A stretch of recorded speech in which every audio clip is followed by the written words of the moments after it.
Martial peak martial शिखर episode number 991। तारामंडल क्षेत्र का सामान्य ज्ञान। शेंतु नामक युवक के साथ बातचीत करते समय त्रिपाठी जीवक्ति ने जानबूझकर उस जानकारी के बारे में पूछा जो वह जानना चाहते थे और इस प्रक्रिया में बहुत कुछ हासिल किया। धीरे धीरे वह चीजों की कुछ सामान्य समझने लगे। वह क्षेत्र जिसमें वह वर्तमान में थे उसे हेंगलो तारामंडल क्षेत्र कहा जाता था। हालांकि यह अत्यंत विशाल था और इसमें अनगिनत तारे शामिल थे, यह अभी भी विशाल ब्रह्मांड का केवल एक छोटा हिस्सा था। हेंगलो तारामंडल क्षेत्र में कई विशाल बल थे जो इस क्षेत्र के भाग्य पर हावी थे। तलवार संघ उनमें से एक था, बैंगनी सितारा दूसरा था, और इसके अलावा इस क्षेत्र में हेंगलो वाणिज्य मंडल, आकाशगंगा रिज, परित्यक्त मांड और कई अन्य महान बल थे जो सह अस्तित्व में थे। इन शीर्ष बलों के नीचे अनगिनत अन्य बल थे, बड़े और छोटे, गिनने के लिए बहुत अधिक। ये निर्धारित करना कि क्या कोई बल पर्याप्त मजबूत था, इस बात पर निर्भर करता था कि क्या उसके पास स्टारशिप संचालित करने की पूंजी थी। आमतौर पर एक बल जिसके पास स्टारशिप जैसा एक सुपर बड़ा कलाकृति था उसे एक अत्याचारी माना जा सकता था, क्योंकि एक स्टारशिप के निर्माण की लागत सस्ती नहीं थी और इसे बनाए रखने के लिए बहुत सारे संसाधनों का उपयोग किया जाता था। शक्ति कक्ष में व्यवस्थित कई संत क्रिस्टल से ये देखा जा सकता था कि इस तरह की एक सुपर बड़ी कलाकृति को संचालित करने के लिए बहुत सारी ऊर्जा का उपभोग किया जाता था। आमतौर पर छोटे बलों में ऐसा करने की क्षमता नहीं होती थी। इन महान बलों के अधिकार क्षेत्र में कई खेती के तारे हैं, कुछ में 2 या 3 हैं जबकि अन्य में 7 या 8 हैं। शेंतु स्पष्ट रूप से त्रिपाठी जीवक्ति से इस क्षेत्र के बारे में अधिक जानते थे और वह ये भी देख सकते थे कि त्रिपाठी जीवक्ति को इन चीजों के बारे में कुछ भी नहीं पता था, इसलिए उन्होंने कुछ भी नहीं छिपाया। खेती के तारे। त्रिपाठी जीवक्ति ने माथे पर बल डाला। वे तारे हैं जो जीवित प्राणियों के रहने और खेती करने के लिए उपयुक्त हैं, शेंतु ने धैर्यपूर्वक समझाया। ब्रह्मांड विशाल है और अनगिनत तारे हैं, लेकिन उनमें से अधिकांश विभिन्न कारणों से जीवित प्राणियों के रहने और खेती करने के लिए उपयुक्त नहीं है। जो जीवित प्राणियों के रहने के लिए उपयुक्त हैं उन्हें खेती के तारे कहा जाता है। क्या ये ऐसा है? त्रिपाठी जीवक्ति ने धीरे से सिर हिलाया, ये दर्शाते हुए कि वह समझ गए। हालांकि वे तारे जो खेती के लिए उपयुक्त नहीं है वे पूरी तरह से बेकार नहीं हैं।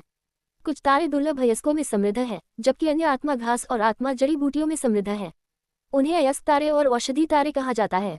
हर प्रमुख बल के पास बहुत सारे अयस्क तारे और औषधि तारे हैं।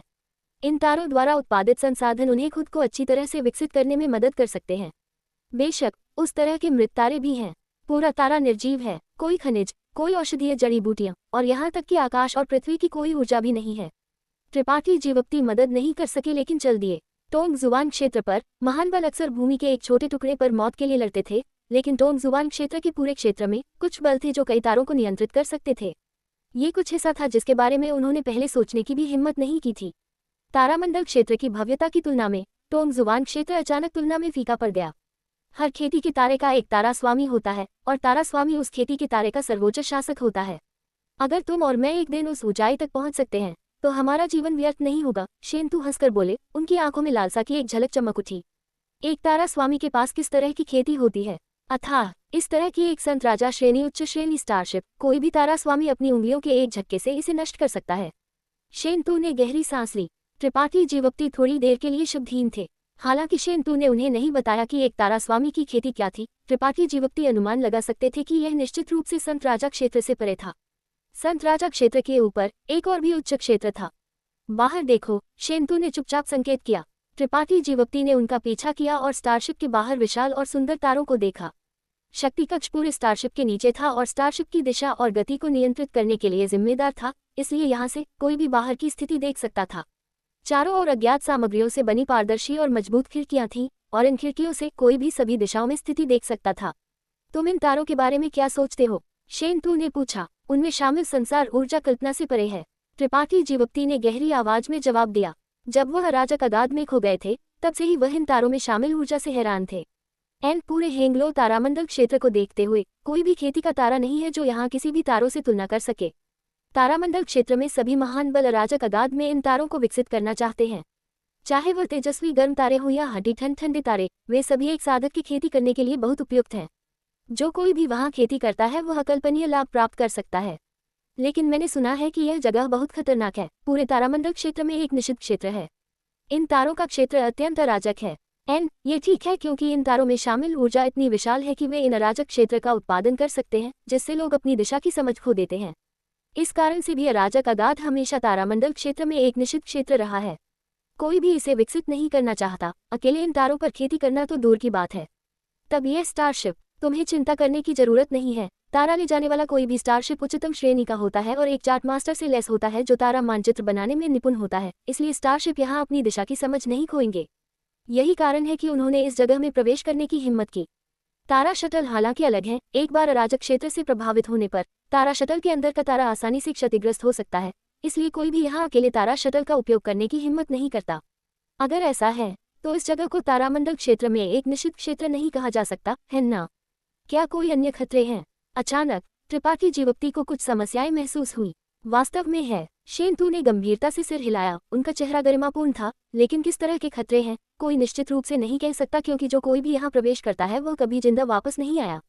त्रिपाठी जीवप्ती का चेहरा उतार चढ़ाव कर रहा था क्योंकि उनके विचार तेजी से बदल गए। अचानक बुदाते हुए, अगर ऐसा है तो उन दो बहनों के पास कुछ ऐसा है जो बैंगनी सितारा को सख्त जरूरत है, अन्यथा वे यहाँ आने का इतना बड़ा जोखिम नहीं उठाते। शेंतु चौंक गए, लेकिन ध्यान से सोचने के बाद उन्होंने सहमति में सिर हिलाया। मैंने वास्तव में ध्यान नहीं दिया था, लेकिन क्या हो सकता है जो बैंगनी सितारा को अराजक अगाध में एक संत राजा श्रेणी उच्च श्रेणी स्टारशिप भेजने में संकोच न करे। कठिन सोचते हुए शेंतु को कुछ नहीं सूझा। उसी क्षण शक्ति कक्ष के कोने से अचानक एक आवाज गूंजी, बिया, मास्टर और अन्य वापस आ गए हैं। त्रिपाठी जीवप्ती और शेंतु ने एक दूसरे पर नजर डाली, इससे पहले कि वे केबिन के बाहर देखने के लिए अपना सिर घुमाएं। निश्चित रूप से उन्होंने ठंडे तारामंडल क्षेत्र से तेजी से करीब आते हुए दो नीली रोशनी देखी। तुम्हारे अच्छे दिन समाप्त हो गए हैं। शेंतु ने कुछ सहानुभूति के साथ त्रिपाठी जीवप्ती को देखा। तुम क्या करना चाहते हो? अब जब वह वेश्या वापस आ गई है, वह निश्चित रूप से तुम्हें नहीं छोड़ेगी। मुझे ये पहले कहने दो, वह तुम्हारे लोगों को चाहती है, मदद करने के लिए मैं कुछ नहीं कर सकता। जरूरी नहीं। त्रिपाठी जीवप्ती की आंखें चमक उठी जब उन्होंने दो नीली रोशनी को देखा जो तेजी से उनके करीब आ रही थी। उन्होंने कुछ अलग खोज लिया था। तुम्हारा क्या मतलब है? शेंतु उलझन में थे, यह नहीं समझ पा रहे थे कि त्रिपाठी जीवप्ती बिल्कुल भी चिंतित क्यों नहीं थे। जब वे चले गए तो उनमें से 3 थे, लेकिन अब केवल 2 ही लौटे हैं। मुझे डर है कि कोई दुर्घटना हुई है, त्रिपाठी जीवप्ती बुदबुदाए। शेंतु एक पल के लिए स्तब्ध थे, इससे पहले कि करीब से देखे और पता चलाया कि वास्तव में केवल 2 नीली रोशनी थी। एक पल बाद स्टारशिप के नीचे 2 आंकड़े दिखाई दिए। केवल मास्टर बिया और मास्टर लियूशान ही यहाँ है, मास्टर लियूशान नहीं है, पास के एक साधक ने कहा। और मास्टर बिया और मास्टर लियूशान घायल लगते हैं। क्या स्थिति है? के मेंग अंधेरे से बाहर निकले और ठंडे ढंग से पूछा। मुझे नहीं पता, अधीनस्थ पूछ रहा है।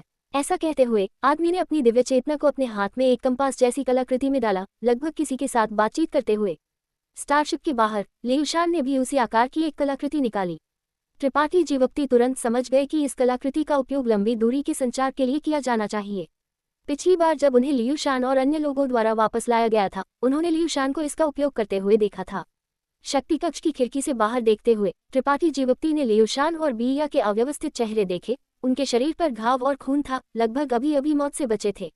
सुंदर महिला बिया में अब अपनी पिछली कृपा और आकर्षण नहीं था। उनका सुंदर चेहरा डर और गुस्से से भरा हुआ था। समय समय पर वह पीछे देखती थी, जैसे कि कोई उनका पीछा कर रहा था। हाँ, तुमने सही अनुमान लगाया। शेंतु ने बाहर देखा और खुशी से कहा, उन्हें यही मिलता है, अराजक अगाध में घुसने की हिम्मत करते हैं। अब उन्हें एक बड़ा नुकसान हुआ है। वे लड़ते समय घायल हो गए लगते हैं। चीजें इतनी सरल नहीं हैं, त्रिपाठी जीवप्ती ने सोचते हुए कहा। मैंने जो 2 बहनें देखी, एक द्वितीय कोटि संत थी और दूसरी एक तृतीय कोटि संत। उनके लिए लियूशान का प्रतिद्वंद्वी होना असंभव था, लेकिन अब उनमें से एक मर गई है और अन्य 2 घायल हैं, भाग रहे हैं। अराजक अगाध में अन्य लोग हैं। शेंतु तुरंत समझ गए, और वे निश्चित रूप से संत राजा क्षेत्र के मास्टर हैं। तलवार संघ के लोग। त्रिपाठी जीवप्ती चिल्लाए। हाँ, अब देखने के लिए एक अच्छा शो है। तलवार संघ के लोग वास्तव में अराजक अगाध में आए, वे निश्चित रूप से लड़ेंगे। एक बार जब वे करते हैं तो हमें एक मौका मिलेगा। शेंतु की आंखें अंधेरे में तेजी से चमक उठी। मुझे आश्चर्य है कि क्या ऐसा है। त्रिपाठी जीवप्ती भी चुपके से इसकी तलाश कर रहे थे। इस वर्तमान स्थिति में अगर उन्होंने किसी तरह का अशांति पैदा नहीं किया, तो जो उनका इंतजार कर रहा था वह केवल उस महिला बिया द्वारा लाड़ प्यार किए जाने का भाग्य था। वह एक महिला के पेट के ऊपर मरना नहीं चाहते थे, जैसे कि वह इंतजार नहीं कर सकते थे कि स्थिति जितनी संभव हो उतनी अराजक हो जाए। ये तलवार संघ के लोग हैं। तलवार संघ का स्टारशिप भी यहाँ है। साधक जो पहले लियूशान के साथ बातचीत कर रहा था चिल्लाया, त्रिपाठी जीवप्ती और शेंतु के अनुमान की पुष्टि करते हुए। क्या? के मेंग का चेहरा बदल गया। उनका साहस काफी बड़ा है। जैसे ही ये शब्द उनके मुंह से निकले, उन्हें अचानक पता चला कि उनका पक्ष भी एक स्टारशिप में आया था, जिससे उनका चेहरा काला पड़ गया। जब वे बात कर रहे थे, साधक जो लियूशान के साथ बातचीत कर रहा था ने स्टारशिप का दरवाजा खोला और उन्हें अंदर आने दिया। तलवार संघ के लोग कहाँ हैं? शेंतु ने अपना हाथ बाहर निकाला और उसे अपने माथे पर रखा, चारों ओर देखते हुए, लेकिन कुछ भी नहीं मिला। वह थोड़ा निराश महसूस करने में मदद नहीं कर सके। अगर मैं तलवार संग होता तो उन दो बहनों को ढूंढने के बाद मैं तुरंत अराजक आगाज छोड़ देता बजाय बैंगनी सितारा के स्टारशिप का पीछा करने के, त्रिपाठी जीवप्ती ने आराम से कहा। मार्शल पीक मार्शल शिखर, एपिसोड नंबर 992। स्टारशिप की लड़ाई। शेनतू ने त्रिपाठी जीवप्ती पर एक नजर डाली, एक पल के लिए सोचा और सिर हिलाया। जो तुमने कहा वो समझ में आता है। उन दो बहनों के पास निश्चित रूप से कुछ असाधारण होना चाहिए। जब तक हम उन्हें ढूंढ सकते हैं, तलवार संग को यहाँ बैंगनी सितारा से लड़ने की जरूरत नहीं होगी। मुझे लगता है कि तुम्हारे सोचने का तरीका सामान्य लोगों से कुछ अलग है। जब से लियू शान और अन्य वापस आए थे, त्रिपाठी जीवप्ती विभिन्न सुरागों से सच्चाई का अनुमान लगाने में सक्षम थे, लेकिन ये कुछ ऐसा था जो वह नहीं कर सकते थे। उन्होंने वास्तव में त्रिपाठी जीवप्ती की प्रशंसा की। शेनतू, हमें शक्ति कक्ष में मुख्य रूप से स्टारशिप के संचालन के लिए शक्ति प्रदान करने के लिए रखा गया था, है ना? त्रिपाठी जीवप्ती ने अचानक एक यादृच्छिक सवाल पूछा। क्या गलत है? मुझे अचानक एक बुरा एहसास हो रहा है। त्रिपाठी जीवप्ती ने उन्हें गहराई से घूर कर देखा। शेनतू का चेहरा बदल गया क्योंकि उनका मुंह फड़क उठा। मुझे डराओ मत, तुम क्या महसूस करते हो?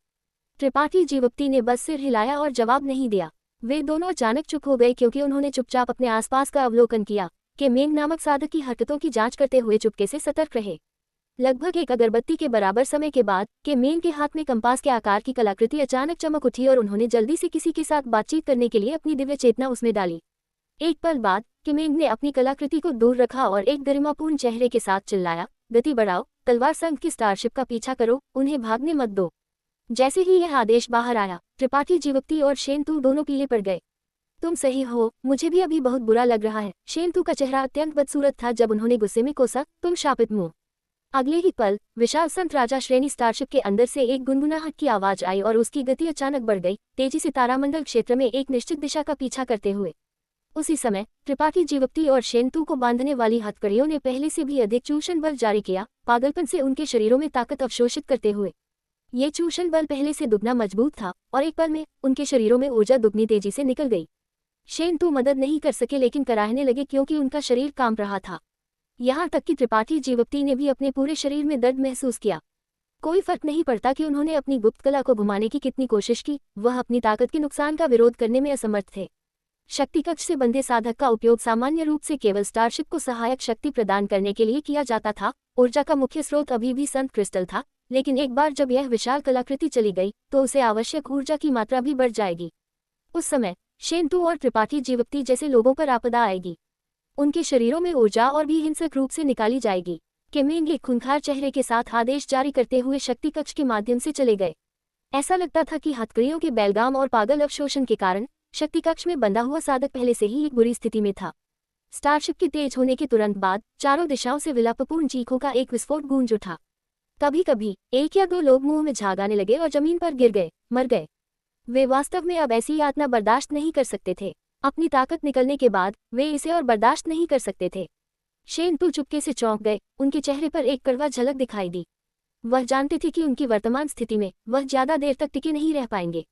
अगर उनके शरीर में ताकत वास्तव में निकल गई तो भले ही वह न मरे, उनकी खेती अनिवार्य रूप से गिर जाएगी। अपने दिल में कोसते हुए शेनतू अपना भाग्य बदलने में असमर्थ थे। त्रिपाठी जीवप्ती पर एक चुपके से नजर डालते हुए शेनतू मदद नहीं कर सके लेकिन खोया हुआ महसूस किया। उन्हें ये जानकर झटका लगा कि भले ही त्रिपाठी जीवप्ती का चेहरा दर्दनाक था और उनकी ताकत लगातार निकल रही थी, उनके शरीर में ऊर्जा के उतार चढ़ाव कमजोर होने का कोई संकेत नहीं दिखा रहे थे। ऐसा लगता था कि उनकी संत की लगातार भरी जा रही थी। इसने शेनतू को उलझन में डाल दिया। यह नहीं समझ पा रहा था कि त्रिपाठी जीवप्ती इतना अजीब व्यवहार क्यों कर रहे थे। मास्टर, 5 लोग मर गए हैं। एक साधक अचानक किमेंग के किनारे आया और सूचना दी। किमेंग एक पल के लिए जम गए, इससे पहले कि कुछ याद आया। जमीन पर बंधे हुए साधक पर ठंडी नजर डालते हुए और फुफकारते हुए, अपशिष्टों का एक झुंड, उन्हें कुछ सन क्रिस्टल दो।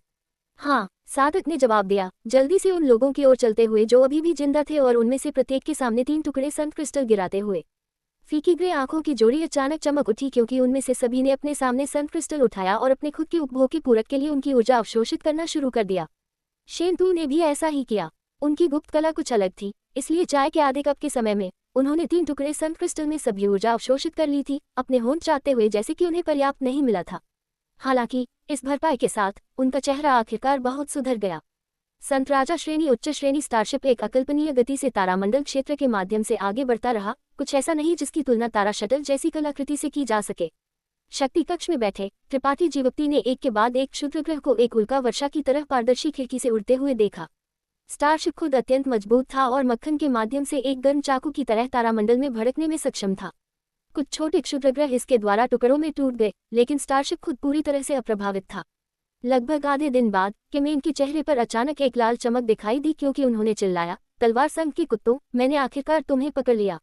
चलो देखते हैं कि तुम अब कहाँ भागने वाले हो। उन्हें इस तरह चिल्लाते हुए सुनकर शेंतु और त्रिपाठी जीवप्ती दोनों ने अपनी आंखें खिड़की की ओर मोड़ दी। उनके सामने एक विशाल स्टारशिप जो मूल रूप से उसी आकार का था जिसमें वे थे तारामंडल क्षेत्र के माध्यम से यात्रा कर रहा था। इस स्टारशिप की पतवार पर एक विशाल तलवार के आकार का निशान था। ये निशान बिल्कुल वैसा ही था जैसा त्रिपाठी जीवप्ती ने उन्होंने साओ और उन्होंने मियाओ के कपड़ों पर देखा था। निश्चित रूप से ये तलवार संघ का स्टारशिप था। हा, मैं तुम्हें अपने बैंगनी सितारा स्टारशिप की शक्ति का स्वाद चखाऊंगा। के मेंग एक पूरी तरह से अलग व्यक्ति बन गए लगते थे। उनका चेहरा भयंकर था और एक रक्तपिपासु और हिंसक आभा उनकी हड्डियों से बह रही थी क्योंकि उन्होंने जल्दी से आदेश जारी किए। एक जोरदार धमाके के साथ स्टारशिप का पतवार हिंसक रूप से हिल गया और प्रकाश की एक चकाचौंध किरण अचानक स्टारशिप के एक निश्चित हिस्से से बाहर निकल गई। प्रकाश की यह किरण अत्यंत मोटी थी, एक सांप के फैंग्स की तरह, और तुरंत अंतरिक्ष की हथकड़ियों को तोड़ दिया, तारामंडल क्षेत्र की नाकाबंदी के माध्यम से छेदा और तलवार संग स्टारशिप की ओर धमाका किया। इसके पथ को अवरुद्ध करने वाले सभी क्षुद्रग्रह तुरंत धूल में कम हो गए और शुद्ध हो गए। त्रिपाठी जीवप्ती ने प्रकाश की इस किरण को देखा और उनका चेहरा तुरंत पीला पड़ गया। भले ही वह शक्ति कक्ष में बैठे थे, वह अभी भी दिव्य प्रकाश में शामिल विनाशकारी शक्ति महसूस कर सकते थे। उन्हें कोई संदेह नहीं था कि प्रकाश की यह किरण एक पहाड़ की चोटी को समतल कर सकती है या एक विशाल झील को वाष्पित कर सकती है। वह वास्तव में आकाश और पृथ्वी को नष्ट करने की शक्ति थी। अगर प्रकाश की ऐसी किरण उन्हें मारती तो त्रिपाठी जीवप्ती का अनुमान था कि भले ही वह अपनी पूरी ताकत का उपयोग करे, उन्हें शायद राख में कम कर दिया जाएगा। त्रिपाठी जीवप्ती तलवार संघ स्टारशिप के लिए कुछ सहानुभूति महसूस करने में मदद नहीं कर सके। हालांकि परिणाम उनकी अपेक्षाओं से परे था। जब प्रकाश की किरण तलवार संघ स्टारशिप से टकराई, प्रकाश का एक हल्का अचानक उभरा, एक बहुरंगीय बुदबुदाहट की तरह जो तलवार संघ स्टारशिप के चारों ओर लिपटा हुआ था। जब प्रकाश की किरण इस हल्के से टकराए तो इसने नग्न आंख को दिखाई देने वाली लहरों की एक श्रृंखला बनाई जो तेजी से तारामंडल क्षेत्र की गहराइयों में फैल गई। तलवार संघ स्टारशिप केवल थोड़ा सा हिल गया इससे पहले कि वह असुरक्षित बाहर आ गया। के मेंग का उत्साहित चेहरा अचानक उदास हो गया।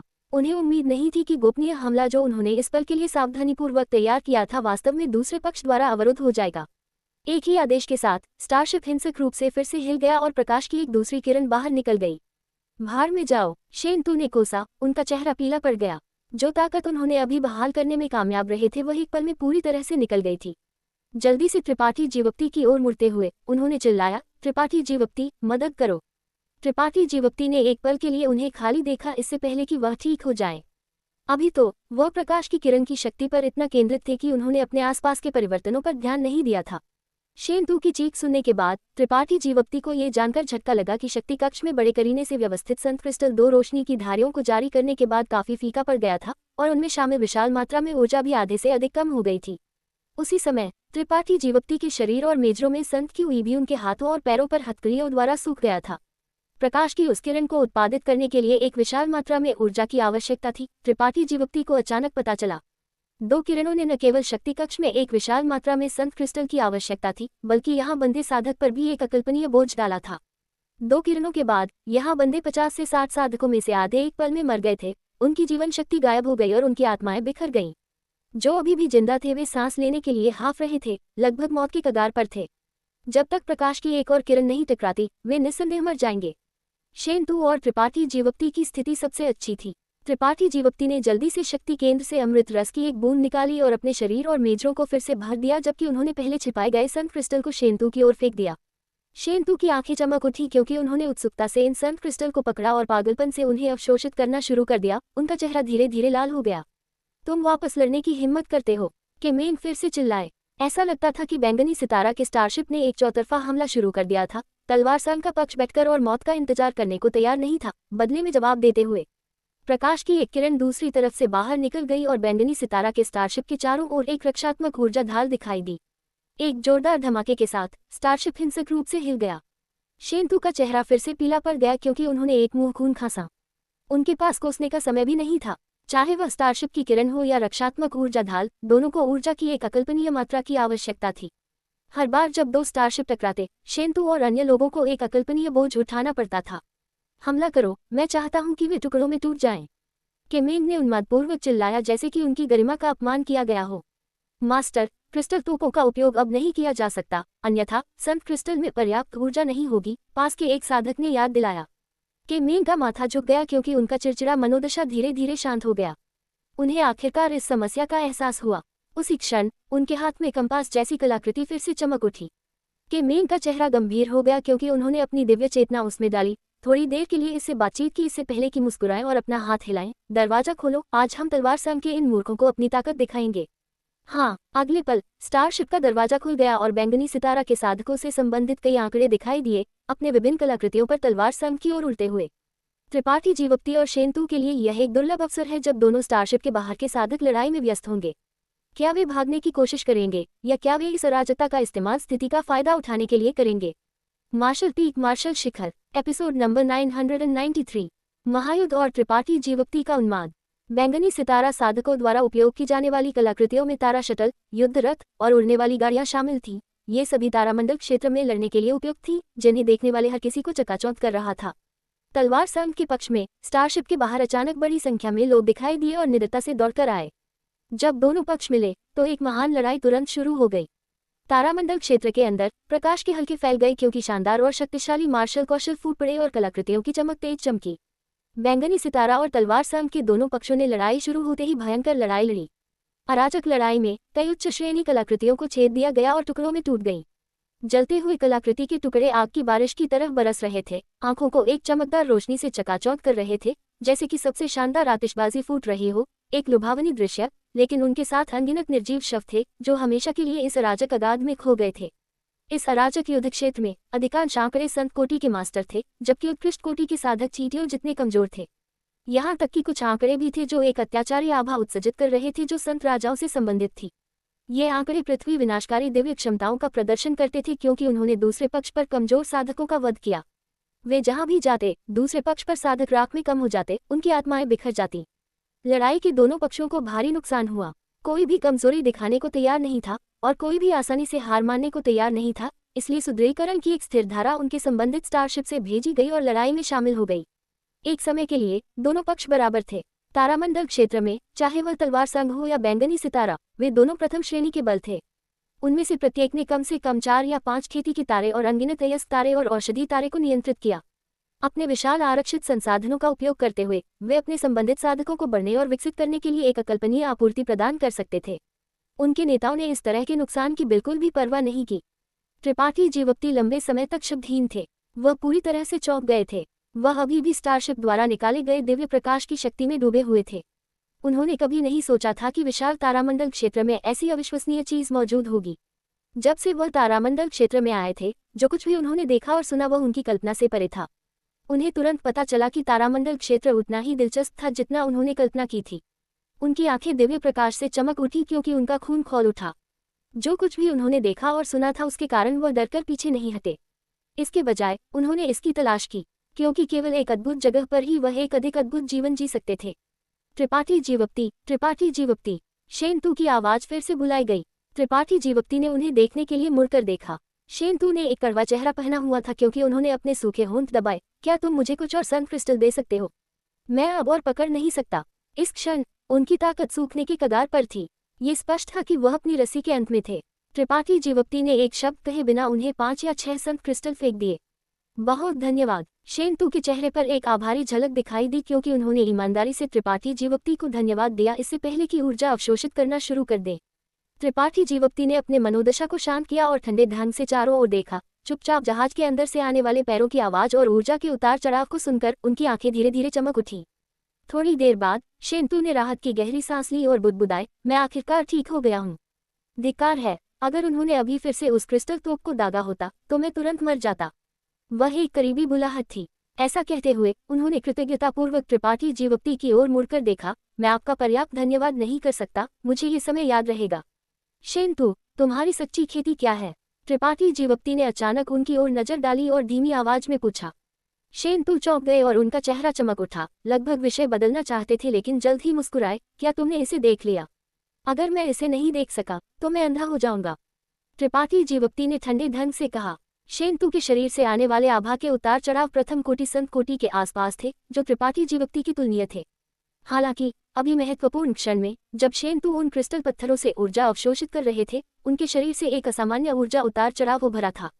त्रिपाठी जीवप्ती ने फैसला किया कि वह अपनी खेती छिपा रहे थे। बैंगनी सितारा स्टारशिप के अंदर अपनी खेती छिपाने में सक्षम होना कुछ ऐसा नहीं था जो हर कोई कर सके। ये शेनतू सरल नहीं था। तृतीय कोटि संत शेनतू का चेहरा अचानक गंभीर हो गया क्योंकि उन्होंने धीमे से जवाब दिया। त्रिपाठी जीवप्ती ने सिर हिलाया, ये जानते हुए कि उन्हें झूठ नहीं बोलना चाहिए। तुम क्यों पूछते हो? शेनतू ने एक अजीब चेहरे के साथ त्रिपाठी जीवप्ती को देखा। कुछ नहीं, लेकिन अगर तुम्हारे पास ताकत है तो हम शायद कुछ कर सकते हैं। अभी स्टारशिप के अंदर ज्यादा लोग नहीं हैं और अधिकांश मास्टर लड़ने के लिए बाहर चले गए हैं। यहाँ तक कि इस शक्ति कक्ष के बचाव भी पहले से काफी खराब है, त्रिपाठी जीवप्ती ने सार्थक ढंग से कहा।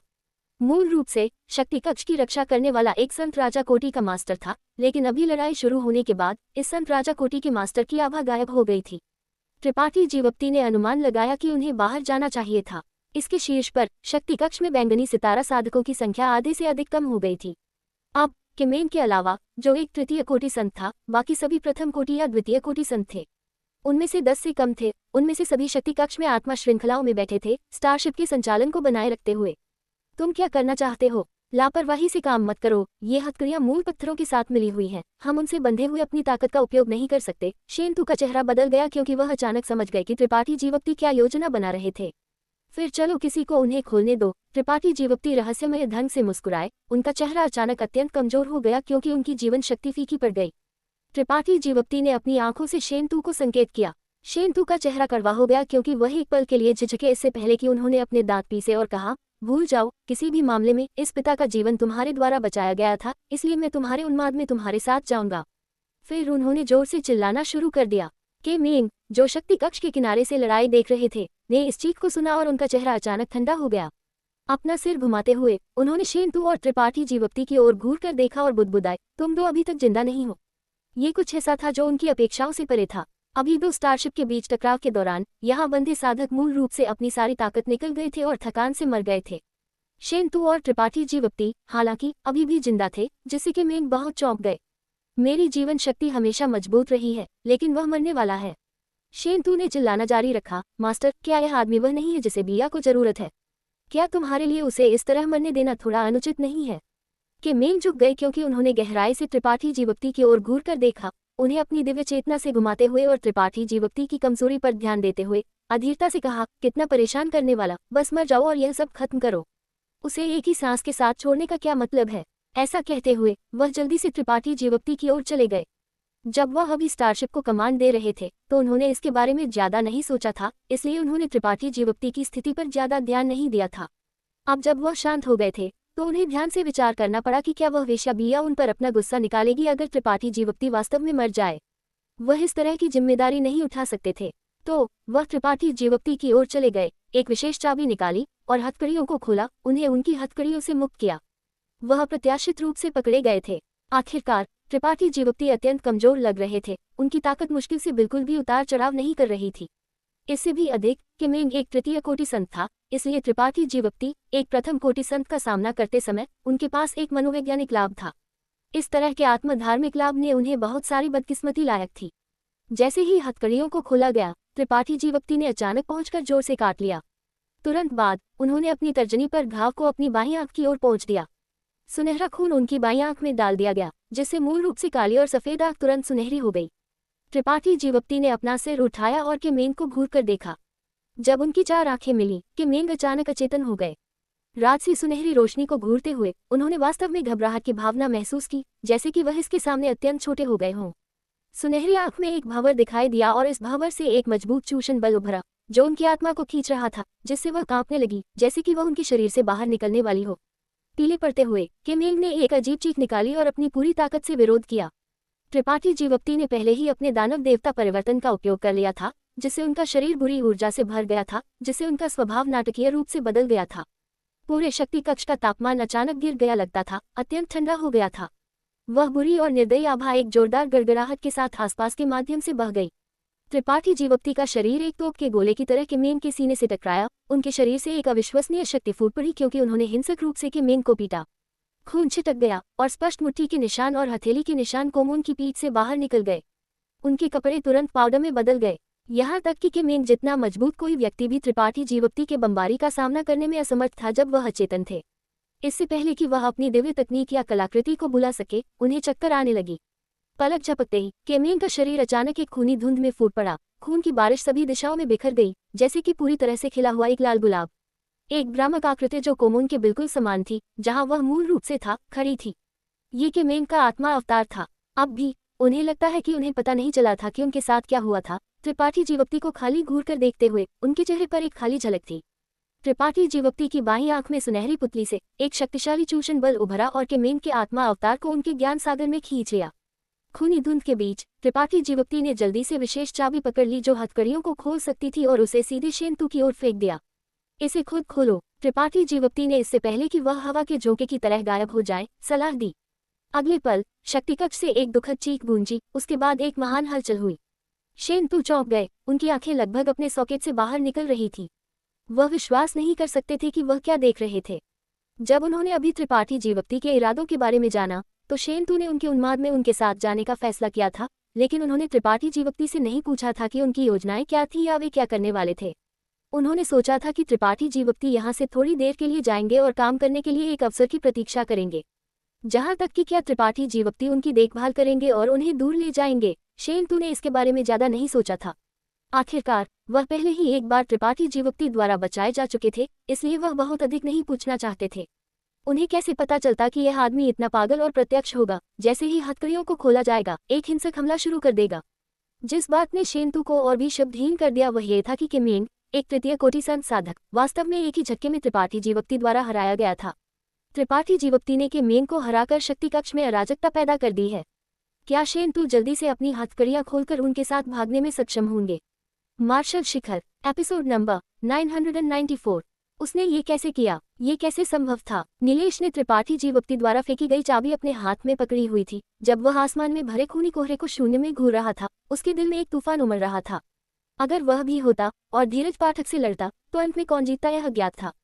त्रिपाठी जीवप्ती तो बस प्रथम कोटि का संत था, तो वह धीरज पाठक को पल भर में कैसे मार सकता था? भले ही धीरज पाठक लापरवाह हो गया हो, फिर भी वह पलटवार करने में शक्तिहीन नहीं होता। उसकी कोटि और शक्ति सभी को स्पष्ट रूप से दिख रही थी। सब कुछ इतनी अचानक हुआ कि नीलेश भौचक्का रह गया। वह हक्का बक्का खड़ा रहा, सदमे में डूबा हुआ, अपनी खुद की स्थिति को भूल गया और यहाँ तक कि अपनी बेड़ियों को खोलना भी भूल गया। यह उसी क्षण था जब उसने अचानक महसूस किया कि ये त्रिपाठी जीवप्ती अत्यंत खतरनाक था। वह धीरज पाठक को पलक झपकते ही मार सकता था, जिसका मतलब था कि अगर नीलेश लापरवाह होता तो वह भी पल भर में मारा जाता। नीलेश इतना सदमे में था कि वह लगभग चिल्ला उठा, कितनी देर तक तुम वहां हक्के बक्के खड़े रहोगे? त्रिपाठी जीवप्ती की धीमी आवाज आई। नीलेश अचानक होश में आया और जल्दी से चाबी का उपयोग करके अपनी बेड़ियों को खोल दिया।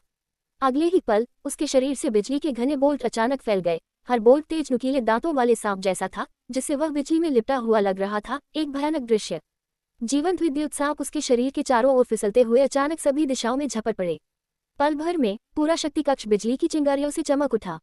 नीलेश जोर से हंसा, भाई तुमने काफी अच्छा खेला है, मैं तुम्हारी बहुत प्रशंसा करता हूँ। जैसे ही वह हंसा, उसकी आकृति अचानक गायब हो गई और अगले ही पल प्रथम कोटि की संत बैंगनी दानवी आत्मा शक्ति के साधक के बगल में प्रकट हुई। ये बैंगनी दानवी आत्मा शक्ति का साधक त्रिपाठी जीवप्ती पर एक गुप्त हमला करने ही वाला था, लेकिन नीलेश ने जल्दी से उसकी गर्दन पकड़ ली। हिंसक बिजली और गड़गड़ाहट बढ़ने लगी और वह योद्धा हिंसक रूप से कांपने लगा। बड़ी मात्रा में ऊर्जा, जो किसी व्यक्ति की आत्मा को भी लकवाग्रस्त कर सकती थी, उसके शरीर में प्रवाहित हुई, जिससे उसने तुरंत अपने शरीर पर नियंत्रण खो दिया। हवा में जले हुए मांस की महक भर गई, जैसे ही साधक के सिर के ऊपर से धुएं के गुबार उठे। जब तक नीलेश ने उसे छोड़ा, वह एक जली हुई लाश बन चुका था जो जमीन पर गिर गई। अब उसमें जीवन का कोई संकेत नहीं था। शक्ति कक्ष पूरे तारापोत का हृदय था, इसलिए सामान्य तौर पर किसी भी दुर्घटना को रोकने के लिए संत राजा कोटि के स्वामी इसकी भारी पहरेदारी करते थे। लेकिन इस बार ऐसा लगा कि त्रिपाठी जीवप्ती तलवार संघ की तरफ बहुत अधिक केंद्रित था, इसलिए इस जगह की रक्षा करने वाले अधिकांश स्वामी सुदृढ़ीकरण के रूप में भेजे गए थे, केवल धीरज पाठक को छोड़कर। धीरज पाठक सबसे पहले मरा। बाकी सभी त्रिपाठी जीवप्ती के संयुक्त प्रयासों के तहत, जिसने पहले ही अपना दानवी परिवर्तन उपयोग कर लिया था और नीलेश भागने में कामयाब रहा, कोई भी विरोध नहीं कर सका। अपनी शक्तिशाली काया और अचानक हमलों पर भरोसा करते हुए त्रिपाठी जीवप्ती ने जल्दी से 5 संत कोटि के साधकों को मार डाला। शक्ति कक्ष के चारों ओर चक्कर लगाने के बाद उसने पाया कि केवल वह और नीलेश ही जीवित बचे थे। आखिरी साधक, जिसने स्थिति को खराब होते देखा था और भागने वाला था, नीलेश की बिजली की चपेट में आ गया और विनाशकारी रूप से मारा गया। मैं आखिरकार आजाद हूँ, हा हा हा। नीलेश एक ऐसे जानवर की तरह चिल्लाया जिसे अभी अभी आजाद किया गया हो। अब हम कहाँ जाएं? तुम इस जगह से ज्यादा परिचित हो, रास्ता दिखाओ। त्रिपाठी जीवप्ती ने उसकी ओर ठंडे ढंग से देखा। कोई जल्दी नहीं है, इससे पहले कि हम निकले चलो बैंगनी दानवीय आत्मा शक्ति को एक बड़ा उपहार देते हैं। नीलेश अचानक रहस्यमय तरीके से मुस्कुराया, उसके चेहरे पर एक पागलपन भरा भाव आ गया। शक्ति कक्ष के केंद्रीय आत्मा सरणी में प्रवेश करते हुए नीलेश पालथी मारकर बैठ गया। अपनी दिव्य चेतना को छोड़ते हुए नीलेश ने अपने शरीर में शक्ति को प्रवाहित किया और खुद को केंद्रीय आत्मा सरणी से जोड़ लिया।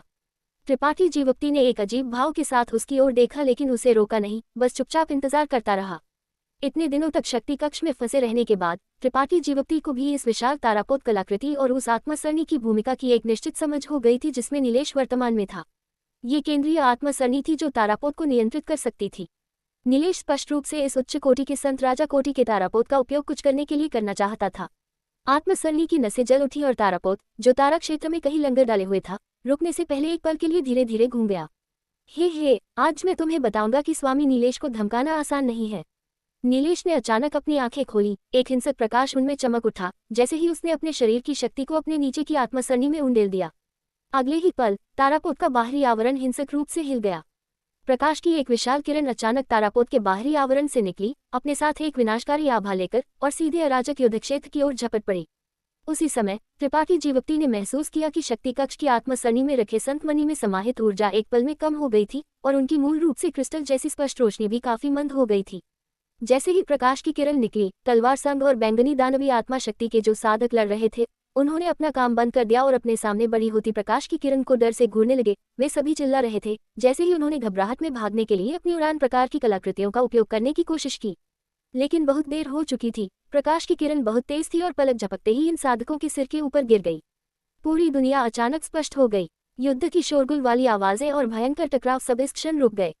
जो लोग अभी भी जीवित थे वे इस सर्वनाश जैसे दृश्य को शून्य में घूरते रहे, जैसे कि वे बोल नहीं सकते थे। उनके मुंह खुले थे और उनके गले हवा में उजागर थे। प्रकाश की किरण युद्ध क्षेत्र से गुजरी और विशाल ब्रह्मांड में एक निश्चित स्थान की ओर झपट पड़ी। बाकी सब एक बड़ा क्षेत्र था जिसे साफ कर दिया गया था। वहां कई साधक अपनी दिव्य तकनीक का प्रदर्शन कर रहे थे और लड़ने के लिए अपनी कलाकृतियों का उपयोग कर रहे थे। लेकिन इस क्षण कुछ भी बाकी नहीं बचा था। ऐसा लग रहा था जैसे वे कभी अस्तित्व में ही नहीं थे। कम से कम 100 साधकों के निशान प्रकाश की किरण द्वारा मिटा दिए गए थे। शक्ति कक्ष के अंदर नीलेश जोर से हंसा, जैसे उसने कुछ ऐसा किया हो जिस पर उसे गर्व हो। त्रिपाठी जीवप्ती ने माथे पर शिकन डाली। हालांकि उसे लगा कि नीलेश के लिए बदला लेने के इरादे से तलवार संघ के इतने सारे लोगों को मारना सही नहीं था, उसने कुछ नहीं कहा। उसकी तलवार संघ से कोई दोस्ती नहीं थी और यहाँ तक कि ही जाओ और ही म्याओ भी उसके केवल परिचित थे, इसलिए वह उनके मामलों में हस्तक्षेप नहीं करना चाहता था। क्या तुमने अपना गुस्सा निकाल लिया है? जब तुमने अपना गुस्सा निकाल लिया है तो जल्दी करो और यहाँ से निकलो, त्रिपाठी जीवप्ती चिल्लाया। जो तुमने किया है उसके बाद जल्द ही स्वामी इस जगह का निरीक्षण करने आएंगे। तुम सही कह रहे हो। नीलेश भी अचानक होश में आया और जल्दी से आत्मा सरणी के केंद्र से कूद गया और त्रिपाठी जीवप्ती के साथ उड़ गया। पूरे तारापोत के अंदर केवल कुछ ही साधक अभी भी सक्रिय थे और प्रकाश की किरण के कारण जो अभी अभी निकली थी वे सभी चिंतित हो गए और तारापोत के शक्ति कक्ष की ओर दौड़ पड़े। नीलेश को तारापोत की संरचना की अच्छी समझ थी और उसने त्रिपाठी जीवप्ती को एक ऐसे रास्ते पर ले गया जो पहले किसी ने नहीं लिया था। रास्ते में वे दोनों बिना बाधा के थे और उन्हें कोई परेशानी नहीं हुई। हम कहाँ जा रहे हैं? ये तारापोत से बाहर निकलने का रास्ता नहीं है ना? त्रिपाठी जीवप्ती कुछ देर तक नीलेश के पीछे चलने के बाद अचानक उदास भाव से पूछा। हालांकि वह इस जगह से परिचित नहीं था, फिर भी उसकी अपनी सहज वृत्ति थी और उसे लगा कि नीलेश उसे तारापोत के चारों ओर घुमावदार तरीके से ले जा रहा है और उसका इरादा बिल्कुल भी बाहर निकलने का नहीं है। निकलना? नीलेश ने चुपचाप आगे बढ़ते हुए अपनी आभा छिपाए पीछे मुड़कर उसकी ओर देखा। क्या तुम्हारे पास सही तारा है? त्रिपाठी जीवप्ती ने सिर हिलाया। तुम एक तारा के बिना कैसे निकल सकते हो? नीलेश हंसा। क्या तुम्हारे पास तारा वाहन है? हाँ, त्रिपाठी जीवप्ती ने सिर हिलाया। लेकिन मैंने सुना है कि मेरा तारा वाहन टूटा हुआ है और एक तारा की प्रतिलिपि नहीं बना सकता। कोई बात नहीं, हम बस किसी को पकड़ लेंगे और उन्हें हमें दूर ले जाने देंगे, नीलेश ने लापरवाही से कहा। हमें किसे पकड़ना चाहिए? अगर हम किसी को भी पकड़ सकते हैं तो बाईं और कुछ 100 फुट दूर एक द्वितीय कोटि का संसाधक है, हम उसे क्यों न पकड़ लें? त्रिपाठी जीवप्ती ने प्रस्ताव किया। नीलेश ने सिर हिलाया। वह काम नहीं करेगा। भले ही हम उसे पकड़ लें, हम अराजक कुंड से बाहर नहीं निकल पाएंगे।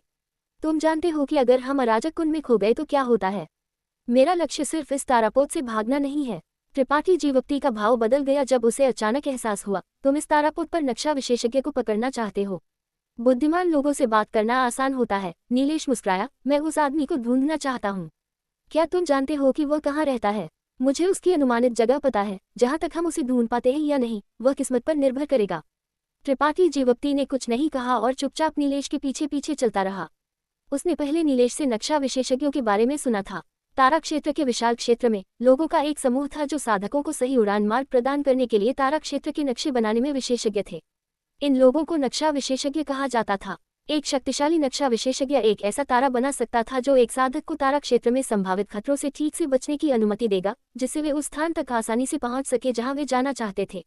नक्शा विशेषज्ञ जो तारा बना सकते थे वह अत्यंत सटीक था, इसलिए वे कितनी भी दूर उड़े, ज्यादा त्रुटि नहीं होगी। मूल रूप से प्रत्येक नक्शा विशेषज्ञ का तारा अलग होता था और प्रत्येक नक्शा विशेषज्ञ ने जो तारा बनाया था उसके अपने फायदे और नुकसान थे। जिन कीमतों पर वे बेचे जाते थे वे भी अलग थी। जो अधिक महंगे थे वे हजारों संत मनी, लाखों संत मनी या उससे भी अधिक में बेचे जा सकते थे, जबकि सस्ते वाले केवल कुछ संत मनी के टुकड़ों में खरीदे जा सकते थे। उत्कृष्ट शिल्प कौशल वाले नक्शा विशेषज्ञ का किसी भी बड़े गुट में अत्यधिक स्वागत किया जाता था। उनकी स्थिति पूजनीय थी और हालांकि वे जरूरी नहीं कि बहुत शक्तिशाली हों, उन्हें विभिन्न बड़े गुटों द्वारा सम्मानित अतिथि के रूप में माना जाता था। एक तारापोत के अंदर अक्सर एक नक्शा विशेषज्ञ होता था। चूंकि एक तारापोत किसी भी समय दिशा बदल सकता था, इसलिए नक्शा विशेषज्ञ की आवश्यकता होती थी ताकि उचित मार्ग और आगे कोई खतरा है या नहीं यह निर्धारित किया जा सके। नक्शा विशेषज्ञ बनना रसायन विज्ञानी या कलाकृति शोधक बनने से कई गुना अधिक कठिन था, क्योंकि एक नक्शा विशेषज्ञ को तारा क्षेत्र के पूरे क्षेत्र की संरचना में महारत हासिल करने की आवश्यकता थी। यहाँ तक कि अनगिनत तारों की स्थिति और उनके बीच की दूरी भी याद रखनी पड़ती थी। नक्शा विशेषज्ञ तारा क्षेत्र के पूरे क्षेत्र में सबसे दुर्लभ पेशा भी थे। वे अक्सर केवल एक ही व्यक्ति को सौंपे जाते थे और बड़ी मात्रा में प्रशिक्षित नहीं किए जा सकते थे, क्योंकि किसी भी नक्शा विशेषज्ञ के विकास के लिए एक गंभीर और जिम्मेदार स्वामी की आवश्यकता होती थी जो उन्हें लंबे समय तक पढ़ाता। ये एक अत्यंत समय लेने वाला और थका देने वाला कार्य था। यहाँ तक कि अगर एक उत्कृष्ट नक्शा विशेषज्ञ एक शिष्य को स्वीकार करता है तो भी वे केवल एक या दो को स्वीकार करेंगे, इससे अधिक होने पर वे उन सभी को नहीं पढ़ा पाएंगे। बुनियादी तारा नक्शा विशेषज्ञ भी उनकी विरासत की नींव थे और आसानी से बाहरी लोगों को नहीं दिए जाते थे। नक्शा विशेषज्ञों के बारे में सभी प्रकार की जानकारी त्रिपाठी जीवप्ती के मन में कौंध गई और उसने अचानक पाया कि यह पेशा काफी असाधारण लग रहा था। Episode number 995। मार्शल शिखर। बैंगनी तारा तारामंडल पोत के अंदर एक अत्यंत शानदार कमरे में एक छोटा और मोटा वृद्ध आदमी घबराहट में अपनी दिव्य चेतना को एक कंपास कलाकृति में डाल रहा था। बिजली के कमरे में केदारपाल से संपर्क करने की कोशिश कर रहा था, लेकिन उसने कितनी भी कोशिश की उसे कोई जवाब नहीं मिला। ये सब क्या हो रहा है? छोटे और मोटे वृद्ध आदमी ने अपने माथे का पसीना पोंछा और घबराहट में अपने पैर पटके। एक क्षण सोचने के बाद उसने जल्दी से दरवाजा खोला और स्थिति को स्वयं देखने के लिए बिजली के कमरे की ओर भागने की तैयारी की। लेकिन जैसे ही दरवाजा खुला उसने देखा कि दो युवा पुरुष दुर्भावनापूर्ण आभा बिखेरते हुए उसकी ओर तेजी से आ रहे थे। वृद्ध आदमी ने इसके बारे में ज्यादा नहीं सोचा और बस दोनों युवा पुरुषों पर चिल्लाया, तुम दोनों यहाँ आओ। शांतु की आंखें चमक उठी जब उसने फुसफुसाते हुए कहा, ये वही वृद्ध आदमी है, यह इस तारामंडल पोत का तारामंडल विशेषज्ञ है। मैंने उसे उस दिन बिजली के कमरे में प्रवेश करते देखा था। त्रिपाठी जीवप्ती ने सिर हिलाया और शांतु के पीछे चलते हुए तेजी से वृद्ध आदमी के सामने आ गया। बिजली के कमरे में क्या स्थिति है? केदारपाल ने इस वृद्ध स्वामी के संदेश का जवाब क्यों नहीं दिया? वृद्ध आदमी ने गुस्से से चिल्लाया। शांतु उस पर मुस्कुराया, अपने नुकीले दांत दिखाते हुए, केदारपाल पहले ही मर चुका है, बेशक वह तुम्हें जवाब नहीं दे सकता। वृद्ध आदमी का चेहरा एक पल के लिए जम गया, इससे पहले कि उसे एहसास हुआ कि कुछ गड़बड़ है। जैसे ही वह मुड़कर अपने कमरे में लौटने वाला था, शांतु के शरीर से एक चमकदार बिजली का सांप निकला और सीधे वृद्ध आदमी के शरीर के चारों ओर लपेटकर उसे बांध दिया। शक्तिशाली बिजली के झटके ने तुरंत वृद्ध आदमी को लकवाग्रस्त कर दिया, जिससे वह हिलने में असमर्थ हो गया। उसे ले लो और भागो। शांतु ने चारों ओर देखा और यह निर्धारित किया कि कोई ध्यान नहीं दे रहा है, इससे पहले कि वह मुड़ा और दूसरी दिशा में उड़ गया। त्रिपाठी जीवप्ती का चेहरा ठंडा रहा जब उसने बिजली के सांप से बंधे वृद्ध आदमी को उठाया और हल्के से कहा, अगर तुम जीना चाहते हो तो आज्ञाकारी रूप से सहयोग करो या मैं तुम्हें मार डालूंगा। हालांकि बैंगनी तारा तारामंडल पोत से ये तारामंडल विशेषज्ञ युवा नहीं था, लेकिन उसकी ताकत ज्यादा नहीं थी, केवल तीसरी कोटि उत्कृष्ट कोटि की थी, इसलिए उसे एक ही बार में शांतु ने आसानी से नीचे गिरा दिया था। त्रिपाठी जीवप्ती उसे बिना किसी प्रतिरोध के पकड़ने में भी कामयाब रहा था। आमतौर पर तारामंडल विशेषज्ञ की खेती उच्च नहीं होती थी, क्योंकि वे तारामंडल और तारामंडल के रहस्यों का अध्ययन करने में बहुत ऊर्जा और समय समर्पित करते थे, इसलिए उनके पास खेती करने के लिए ज्यादा समय नहीं होता था। इस वजह से जब वे खतरे का सामना करते थे तो वे अपनी रक्षा करने में असमर्थ होते थे। तुम लोग कौन हो? वृद्ध आदमी ने चिल्लाया। हम कौन है इससे तुम्हें कोई लेना देना नहीं है, तुम्हें बस हमें इस अराजक रसातल से बाहर निकालना है। एक बार जब हम यहाँ से निकल जाएंगे तो हम स्वाभाविक रूप से तुम्हें जाने देंगे। हम वादा करते हैं कि तुम्हारे सिर के एक बाल को भी नुकसान नहीं पहुंचाएंगे। शांतु ने भागते हुए ठंडे लहजे में कहा, ठीक है, मैं तुम्हें दूर ले जाऊंगा, लेकिन तुम्हें पहले युद्धपोत के इंजन कक्ष में जाना होगा, नहीं तो तुम मर जाओगे। वृद्ध आदमी ने जल्दी से चिल्लाया। शांतु ने उपहास किया, क्या तुम्हें लगता है कि हम मूर्ख हैं? हमारे लिए बिजली के कमरे से भागना आसान नहीं था, और अब वहाँ कई बैंगनी तारा कृषक जमा हो गए हैं। अगर हम अभी वहाँ जाते हैं तो क्या हम खुद को जाल में नहीं फेंक देंगे? तुम नहीं समझते, मेरे पास तुम्हें बिजली के कमरे में जाने के लिए कहने के मेरे कारण हैं। मैं तुम्हें खुद को जाल में फेंकने के लिए नहीं कह रहा हूँ। वृद्ध आदमी की आवाज़ दुखद थी। अगर तुम मुझे वहाँ नहीं ले जाते तो न केवल हम तीनों मर जाएंगे, हम इस युद्धपोत को भी नहीं रख पाएंगे। ये सबसे अच्छा है अगर तारामंडल पोत को बचाया नहीं जा सकता है, यह मेरा काम नहीं है। शांतु ने खुशी मनाई, मैं तुम्हें क्यों नहीं समझा पा रहा हूँ। इस समय अराजक रसातल में एक बड़ा खतरा फैल रहा है। अगर हम जल्दी से कार्य नहीं करते हैं तो हम में से कोई भी जीवित नहीं बचेगा। शांतु के कदम रुक गए क्योंकि उसने वृद्ध आदमी की ओर देखा। तुम्हारा क्या मतलब है? साफ साफ बोलो, खुद बाहर देखो। वृद्ध आदमी ने जवाब नहीं दिया और इसके बजाय बाहर की ओर इशारा किया। शांतु और त्रिपाठी जीवप्ती ने एक दूसरे को देखा। दोनों को महसूस हुआ कि यह वृद्ध आदमी दहशतगर्द नहीं था। जल्दी से गलियारे के किनारे पर भाग गए और पारदर्शी खिड़की से बाहर देखा। बाहर अभी भी विशाल और सुंदर तारे थे, लेकिन इस क्षण इन सुंदर तारों की सतह पर प्रकाश का एक घना प्रभामंडल था जो विश्व ऊर्जा से भरपूर थे। वे भ्रामक लग रहे थे, जैसे वे बादलों में गिर गए हों। इन तारों द्वारा बनाया गया शक्तिशाली क्षेत्र कुछ हद तक अराजक हो गया था। दोनों पक्षों के कृषक, तलवार संघ और बैंगनी तारा के, जो मूल रूप से भयंकर लड़ाई में लगे हुए थे, उन्होंने भी लड़ना बंद कर दिया और इसके बजाय तेजी से अपने अपने तारामंडल पोत की ओर उड़ गए। वे वापस आ रहे हैं। क्या हो रहा है? शांतु का चेहरा बहुत बदल गया। क्या यह उस फटिक तोप की शॉट के कारण है जो मैंने दागा था? त्रिपाठी जीवप्ती ने बस उसे घूर कर देखा, एक शब्द भी नहीं कहा। शांतु काफी शर्मिंदा महसूस हुआ और उसने अपने कंधे उचकाए। मुझे उम्मीद नहीं थी कि यह ऐसा होगा, मैं बस अपना कुछ गुस्सा निकालना चाहता था। मुझे नहीं लगता कि इसका तुमसे कोई लेना देना है, नहीं तो तलवार संघ के लोग पीछे नहीं हटते और इसके बजाय हमारा पीछा करते। दोनों पक्ष पीछे हट रहे हैं, इसलिए उन्हें किसी तरह का खतरा आते हुए महसूस हुआ होगा। त्रिपाठी जीवप्ती ने अपने हाथ में पकड़े वृद्ध आदमी की ओर देखा और तुरंत पूछा, ये किस तरह का खतरा है? उनके क्षेत्र में दंगा, तुम यहाँ से इसे महसूस नहीं कर पाओगे। वे सब वापस आ रहे हैं। इसका कारण यह है कि उन्होंने महसूस किया कि अराजक रसातल में तारों का क्षेत्र पहले से बहुत अलग है, इसलिए वे बाहर रहने की हिम्मत नहीं करते हैं। हमें यहाँ से जल्दी निकलना होगा। अगर हमें देर हो गई, भले ही हम तारामंडल पोत के अंदर छिप जाएं, हम सुरक्षित नहीं रहेंगे। उनके क्षेत्र में दंगा। शांतु का चेहरा बदल गया। अराजक रसातल में सबसे बड़ा खतरा। वृद्ध आदमी ने जल्दी से समझाया, क्या तुम्हें लगता है कि अराजक क्षेत्र सिर्फ एक व्याकुलता है? तुम गलत हो। अराजक रसातल में तारों में विश्व ऊर्जा की एक अकल्पनीय मात्रा है, और यह विश्व ऊर्जा लगातार एक संतृप्त अवस्था में है। इस स्थान की सहने की सीमा। आमतौर पर यह एक तरह का संतुलन बनाए रख सकता है, लेकिन अगर अत्यधिक उत्तेजना होती है तो ये संतुलन टूट जाएगा और क्षेत्र फट जाएगा। तुम परिणाम की कल्पना कर सकते हो, है ना? त्रिपाठी जीवप्ती और शांतु ने एक दूसरे को देखा। दोनों के चेहरे पीले पड़ गए। क्या तुम समझते हो या नहीं? वृद्ध आदमी के थूक हर जगह उड़ गए। बंदी के रूप में अपनी स्थिति का थोड़ा सा भी पता नहीं था। क्या तुम समझते हो? शांतु ने हल्के से पूछा। बकवास। ये वृद्ध स्वामी एक तारामंडल विशेषज्ञ है। अगर यह वृद्ध स्वामी नहीं समझता है तो कौन समझेगा? वृद्ध आदमी ने डांटा, जिससे शांतु अवाक रह गया। चूंकि तुम समझते हो तो तुमने लड़ने से पहले दोनों पक्षों को क्यों नहीं रोका? क्या यह इसलिए नहीं है कि वे लड़े कि यहाँ के क्षेत्र का संतुलन टूट गया? त्रिपाठी जीवप्ती ने उसे ठंडे लहजे में घूर कर देखा। वृद्ध आदमी का चेहरा अजीब हो गया और उसमें पहले जैसा अहंकार नहीं रहा। उसने बड़बड़ाया, मुझे उनके लड़ने के बाद ही इसका एहसास हुआ। इस वृद्ध आदमी का ज्योतिष सर्वज्ञ और सर्वशक्तिमान नहीं है। कौन जानता था कि यह जगह इतनी खतरनाक होगी? ज्योतिष तकनीक। त्रिपाठी जीवप्ती ने माथे पर बल डाला। यह एक रहस्य है जिसमें सभी तारामंडल विशेषज्ञ निपुण हैं। मैं तुम्हें किसी और दिन समझाऊंगा। अब हम क्या करते हैं? ये वृद्ध आदमी झूठ बोलता हुआ नहीं लग रहा है। शांतु को अचानक समझ नहीं आया कि क्या करना है। अगर इस वृद्ध आदमी ने जो कहा वह सच था तो उसे और त्रिपाठी जीवप्ती के उसे पकड़ने के प्रयास व्यर्थ थे। एक बार जब अराजक रसातल का क्षेत्र फट गया तो उनके पास छिपने के लिए भी कोई जगह नहीं होगी। तारामंडल पोत के अंदर रहने से उन्हें कम से कम एक सुरक्षा की परत मिल जाएगी।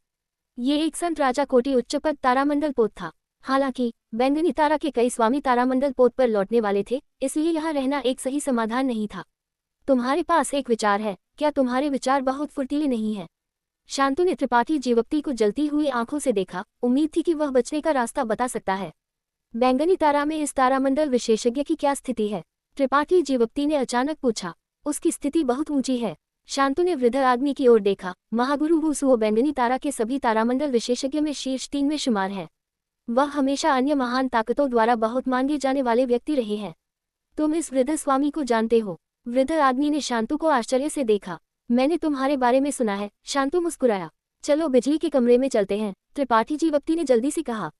शांतु की आंखें सिकुड़ गईं, वह संकोच करता हुआ लग रहा था, लेकिन एक पल सोचने के बाद उसने सिर हिलाया। मैं वही करूंगा जो तुम कहते हो। अगर उसने जो कहा वह सच है तो बाहर जाना एक बंद रास्ता है। चलो। त्रिपाठी जीवक्ति ने वुसुओ नामक तारामंडल विशेषज्ञ को उठाया और बिजली के कमरे में लौट आया। बिजली के कमरे के बाहर का गलियारा लोगों से खचाखच भरा हुआ था।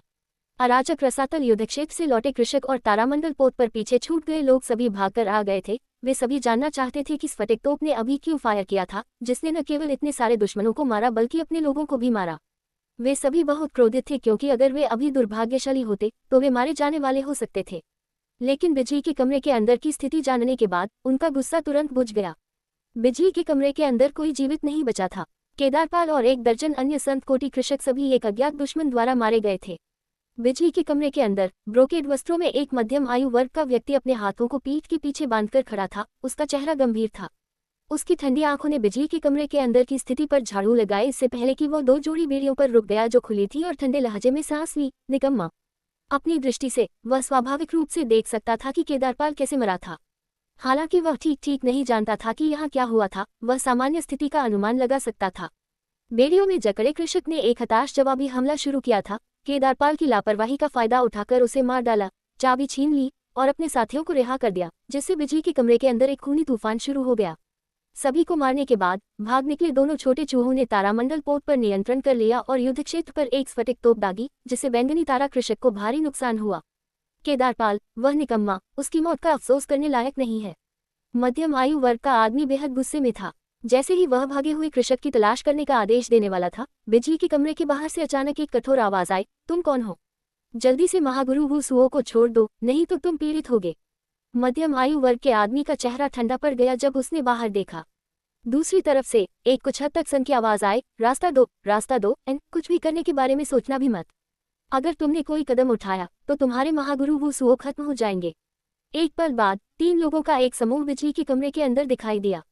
2 अपरिचित युवा पुरुषों में से एक आगे चल रहा था जबकि दूसरा ठंडे चेहरे के साथ वुसुओ की जीवन रेखा को पकड़े हुए था। उसकी दिव्य चेतना और संत शक्ति उसे घेरे हुए थी, जो किसी भी क्षण हमला करने के लिए तैयार लग रही थी।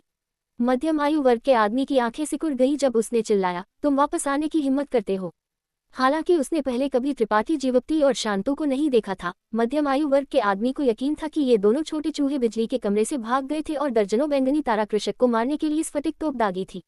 उन्हें देखकर मध्यम आयु वर्ग के आदमी का दिल राक्षसी गुस्से से भर गया। उसकी इच्छा थी कि वह अपना गुस्सा निकालने के लिए उन्हें तुरंत मार डाले। Episode number 996। गुस्से और हत्यारे दिखने वाले मध्यम आयु वर्ग के आदमी को देखकर शांतु अपना गला सिकुड़ने और अजीब तरह से मुस्कुराने के अलावा कुछ नहीं कर सका। हम भी वापस नहीं आना चाहते थे। कोई भी मूर्ख पिंजरे से भागने के बाद वापस नहीं आएगा। अगर ये तथ्य नहीं होता कि उनके पास कोई अन्य विकल्प नहीं था तो शांतु और त्रिपाठी जीवक्ति पहले ही वुसुओ के साथ भाग गए होते।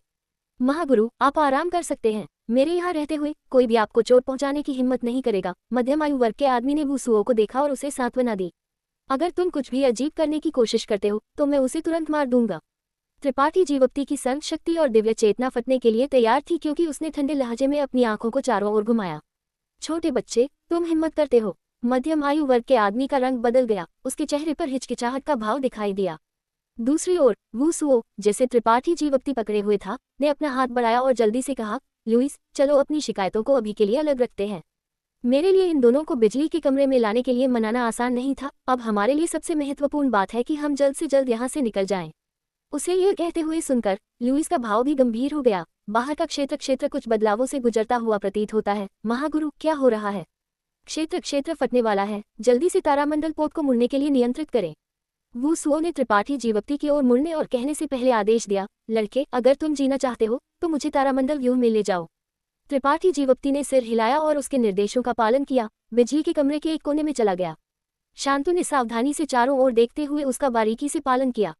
बैंगनी तारा कृषक ने भी कार्रवाई की। उनमें से प्रत्येक ने लुइस के आदेश के तहत अपने संबंधित कर्तव्यों का प्रदर्शन किया और तारामंडल पोत पर नियंत्रण करना शुरू कर दिया। त्रिपाठी जीवक्ति की तरफ वुसुओ अभी भी मजबूती से उसके नियंत्रण में था। विशाल तारामंडल व्यूह जलाया गया था और त्रिपाठी जीवक्ति के सामने तारामंडल की एक त्रिआयामी छवि दिखाई दी थी जिसे अनगिनत बार सिकोड़ा गया था, जिससे एक शानदार दृश्य बन गया था। ये तारामंडल पोत के अंदर संग्रहित विशाल तारामंडल व्यूह था, जो तारामंडल शटल के अंदर संग्रहित तारामंडल व्यूह के समान था, लेकिन कहीं अधिक विस्तृत और जटिल था। वुसुओ ने खुद को इस लघु तारामंडल क्षेत्र व्यूह में डुबो दिया और इस पर काम करना शुरू कर दिया। वह युद्धपोत का तारामंडल विशेषज्ञ था और युद्धपोत को मार्गदर्शन करने की जिम्मेदारी उसी की थी। वह कम से कम समय में युद्धपोत के लिए सबसे सुरक्षित और तेज भागने का रास्ता खोज सकता था। ज्यादा देर बाद नहीं, क्षेत्र मानचित्र पर, जिसे अनगिनत बार सिकोड़ा गया था, वुसुओ द्वारा एक चमकदार रेखा जलाई गई थी। स्रोत युद्धपोत का वर्तमान स्थान था और अंत वह था जहां युद्धपोत जा रहा था। अगर कुछ अप्रत्याशित नहीं हुआ तो युद्धपोत इस मार्ग का पालन करेगा और अराजक रसातल से बाहर निकल जाएगा। ये सब खत्म करने के बाद वुसुओ ने एक गहरी सांस छोड़ी और लुइस को सिर हिलाया। लुइस ने सिर हिलाया और तारामंडल पोत को तेजी से आगे बढ़ने का आदेश दिया। 3 संत राजा कोटि, दबाव बहुत अधिक है। शांतु त्रिपाठी जीवक्ति के बगल में खड़ा था और चुपचाप बैंगनी तारा की लाइनअप का अवलोकन किया। बिजली के कमरे के अंदर संत राजा कोटि स्वामी लुइस के अलावा 2 अन्य संत राजा कोटि थे। इसके अलावा संत कोटि कृषकों का एक अंतहीन प्रवाह था। वुसुओ और त्रिपाठी जीवक्ति भेड़ियों के झुंड में भेड़ों की तरह थे, जो इतने सारे शक्तिगृहों से घिरे हुए थे। अगर वे थोड़ी सी भी लापरवाह होते तो वे टुकड़े टुकड़े हो जाते। सौभाग्य से वुसुओ की स्थिति कम नहीं थी, इसलिए बैंगनी तारा ने लापरवाही से कार्य करने की हिम्मत नहीं की। क्या तुम्हारे पास कोई अच्छी योजना है? शांतु ने त्रिपाठी जीवक्ति को देखा। नहीं, चलो इसे एक एक कदम उठाते हैं। अराजक रसातल से बाहर निकलने के बाद हम इसके बारे में बात करेंगे। त्रिपाठी जीवक्ति ने सिर हिलाया। शांतु ने हल्के से आह भरी। उसे लगा कि उसका भाग्य बहुत बुरा है। वह बस अराजक रसातल के माध्यम से घूम रहा था और गलती से इस तारामंडल पोत पर पकड़ा गया था, लेकिन अब उसे इस जीवन और मृत्यु की स्थिति का अनुभव करना पड़ा। ये वास्तव में यातनापूर्ण था। ये दोनों कैसे अंदर आए? दूसरी तरफ लुइस ने एक उदास अभिव्यक्ति के साथ धीमी आवाज में पूछा। लियूशान, जो उसके बगल में खड़ा था, ने अपने होंठ सिकोड़ लिए और कहा, कम ताकत वाले को बिरलोचना वापस लाई थी। बिरलोचना? लुइस की निगाह भीड़ में घूम गई और ठीक बिरलोचना पर टिकी। उसकी आंखों में एक ठंडी रोशनी चमकी क्योंकि उसके दिमाग से एक ठंडी और उदास आभा फूट पड़ी। भीड़ के बीच बिरलोचना दर्द से चिल्लाई, अपने सिर को पकड़े हुए जैसे वह दर्द में चिल्ला रही थी। एक पल में उसके कपड़े पसीने से भीग गए, जिससे उसकी उत्कृष्ट आकृति सभी की आंखों के सामने उजागर हो गई। किसी ने भी इस सुंदर दृश्य की सराहना करने की हिम्मत नहीं की। सभी बैंगनी तारा कृषक गुप्त रूप से किनारे पर थे, सांस लेने की हिम्मत नहीं कर रहे थे क्योंकि वे जानते थे कि लुइस जब गुस्से में था तो बेहद भयानक था। मैं अभी के लिए तुम्हारी जान बख्श दूंगा। इस संकट के हल होने के बाद मैं तुम्हारे साथ हिसाब करूंगा। लुइस ने ठंडे लहजे में सांस ली। बिरलोचना डर और कांप में कांप गई क्योंकि उसने जल्दी से कहा, बहुत धन्यवाद स्वामी, मेरी जान बख्शने के लिए। अधीनस्थ निश्चित रूप से इस अपराध के लिए प्रायश्चित करेगा। ऐसा कहते हुए उसकी सुंदर आंखें त्रिपाठी जीवक्ति की ओर मुड़ गईं। उसकी आंखों में एक गहरी नफरत चमक उठी। उसे उम्मीद नहीं थी कि यह युवा व्यक्ति जिसे उसने अपनी आंखों में नहीं रखा था, इतना बड़ा गड़बड़ कर देगा। अगर वह जानती कि ऐसा होगा, भले ही उसके पास 10 गुना साहस होता, वह त्रिपाठी जीवक्ति को तारामंडल पोत पर वापस लाने की हिम्मत नहीं करती और उसे बहुत पहले अराजक रसातल में मार देती। वह त्रिपाठी जीवक्ति से इतनी नफरत करती थी कि वह उसे जिंदा खाल उतारना चाहती थी और उसे दुनिया की सभी यातनाओं का स्वाद चखने देना चाहती थी। स्वामी, संत स्फटिक की ऊर्जा पर्याप्त नहीं है, अचानक एक कृषक ने जल्दी से सूचना दी। लुइस की ठंडी आंखें अचानक त्रिपाठी जीवक्ति और शांतु की ओर मुड़ गई। शांतु ने उदासीनता से अपने कंधे उचकाए। मैंने अभी एक स्फटिक तोप दागी, तुम मुझे किस लिए देख रहे हो? अगर तुम्हारे पास मुझे घूरने का समय है तो तुम संत स्फटिक को फिर से स्थापित कर सकते हो। स्फटिक तोप को एक जबरदस्त मात्रा में ऊर्जा की आवश्यकता थी। केदारपाल ने मरने से पहले इसे 2 बार दागा था और शांतु ने इसे फिर से दागा था, जिससे बिजली के कमरे में लगभग सभी संत स्फटिक ऊर्जा खत्म हो गई थी। अब जब तारामंडल पोत को पूरी गति से अराजक रसातल से भागना पड़ा तो संत स्फटिक में शेष ऊर्जा स्पष्ट रूप से पर्याप्त नहीं थी। इसे फिर से स्थापित करने का समय नहीं है। लुइस ने गहरी सांस ली और चिल्लाया, दूसरी कोटि संत कोटि से ऊपर के सभी कृषक अंदर आओ और तारामंडल पोत को शक्ति प्रदान करो। कई कृषक कड़वी अभिव्यक्ति पहने हुए अनिच्छा से अंदर चले गए, लेकिन लुइस की निगाह में उनके पास कोई विकल्प नहीं था। जहां त्रिपाठी जीवक्ति, शांतु और अन्य पहले बैठे थे, वहां बैठ गए, अपने दोनों हाथों से बेड़ियों को पकड़ लिया और उन्हें अपनी ताकत निकालने की अनुमति दी। संत स्फटिक की ऊर्जा को अपनी संत शक्ति से बदल दिया। एक पल में 50 से 60 संत कोटि कृषक दर्द में कांप उठे। वे इतने दर्द में थे कि वे मरना चाहते थे। वे अपने मुंह में गोलियां भरते रहे जबकि अपने हाथों में संत स्फटिक पकड़े रहे ताकि वे अपनी खपत को पूरा कर सकें। शांतु मुस्कुराया जब उसने बैंगनी तारा कृषक को उस यातना को सहते हुए देखा जो उसने पहले सहा था। वह बहुत खुश लग रहा था।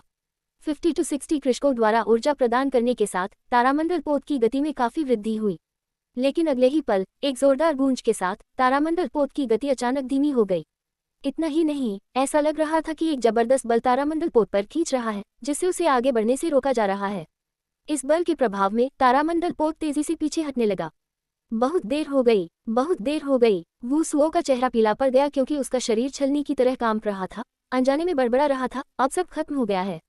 जैसे ही उसने ये कहा, पूरे तारामंडल पोत ने नियंत्रण खो दिया और तारामंडल क्षेत्र में एक निश्चित स्थान की ओर उड़ने लगा, जिससे सभी ने अपना पैर खो दिया और बिजली के कमरे में चारों ओर फेंक दिए गए।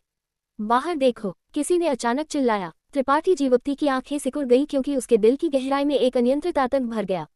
बाहर विशाल तारे एक अकल्पनीय मात्रा में ऊर्जा के साथ फूट रहे थे। यह ऊर्जा नग्न आंखों को दिखाई दे रही थी और बेहद समृद्ध थी। प्रकाश के प्रभामंडल और लहरें इन विशाल तारों से फैल रही थी, जो पूरे अराजक रसातल में फैल रही थी। इन तारों द्वारा बनाए गए क्षेत्र भी फट गए, जिससे अराजक श्रृंखला प्रतिक्रियाओं की एक श्रृंखला बन गई। अराजक रसातल के ठीक केंद्र में एक विशाल काला छेद दिखाई दिया जो सभी चीजों को निगलने में सक्षम लग रहा था। संत राजा कोटि उच्चपद तारामंडल पोत जिस पर हर कोई था, इस काले छेद की ओर भाग रहा था।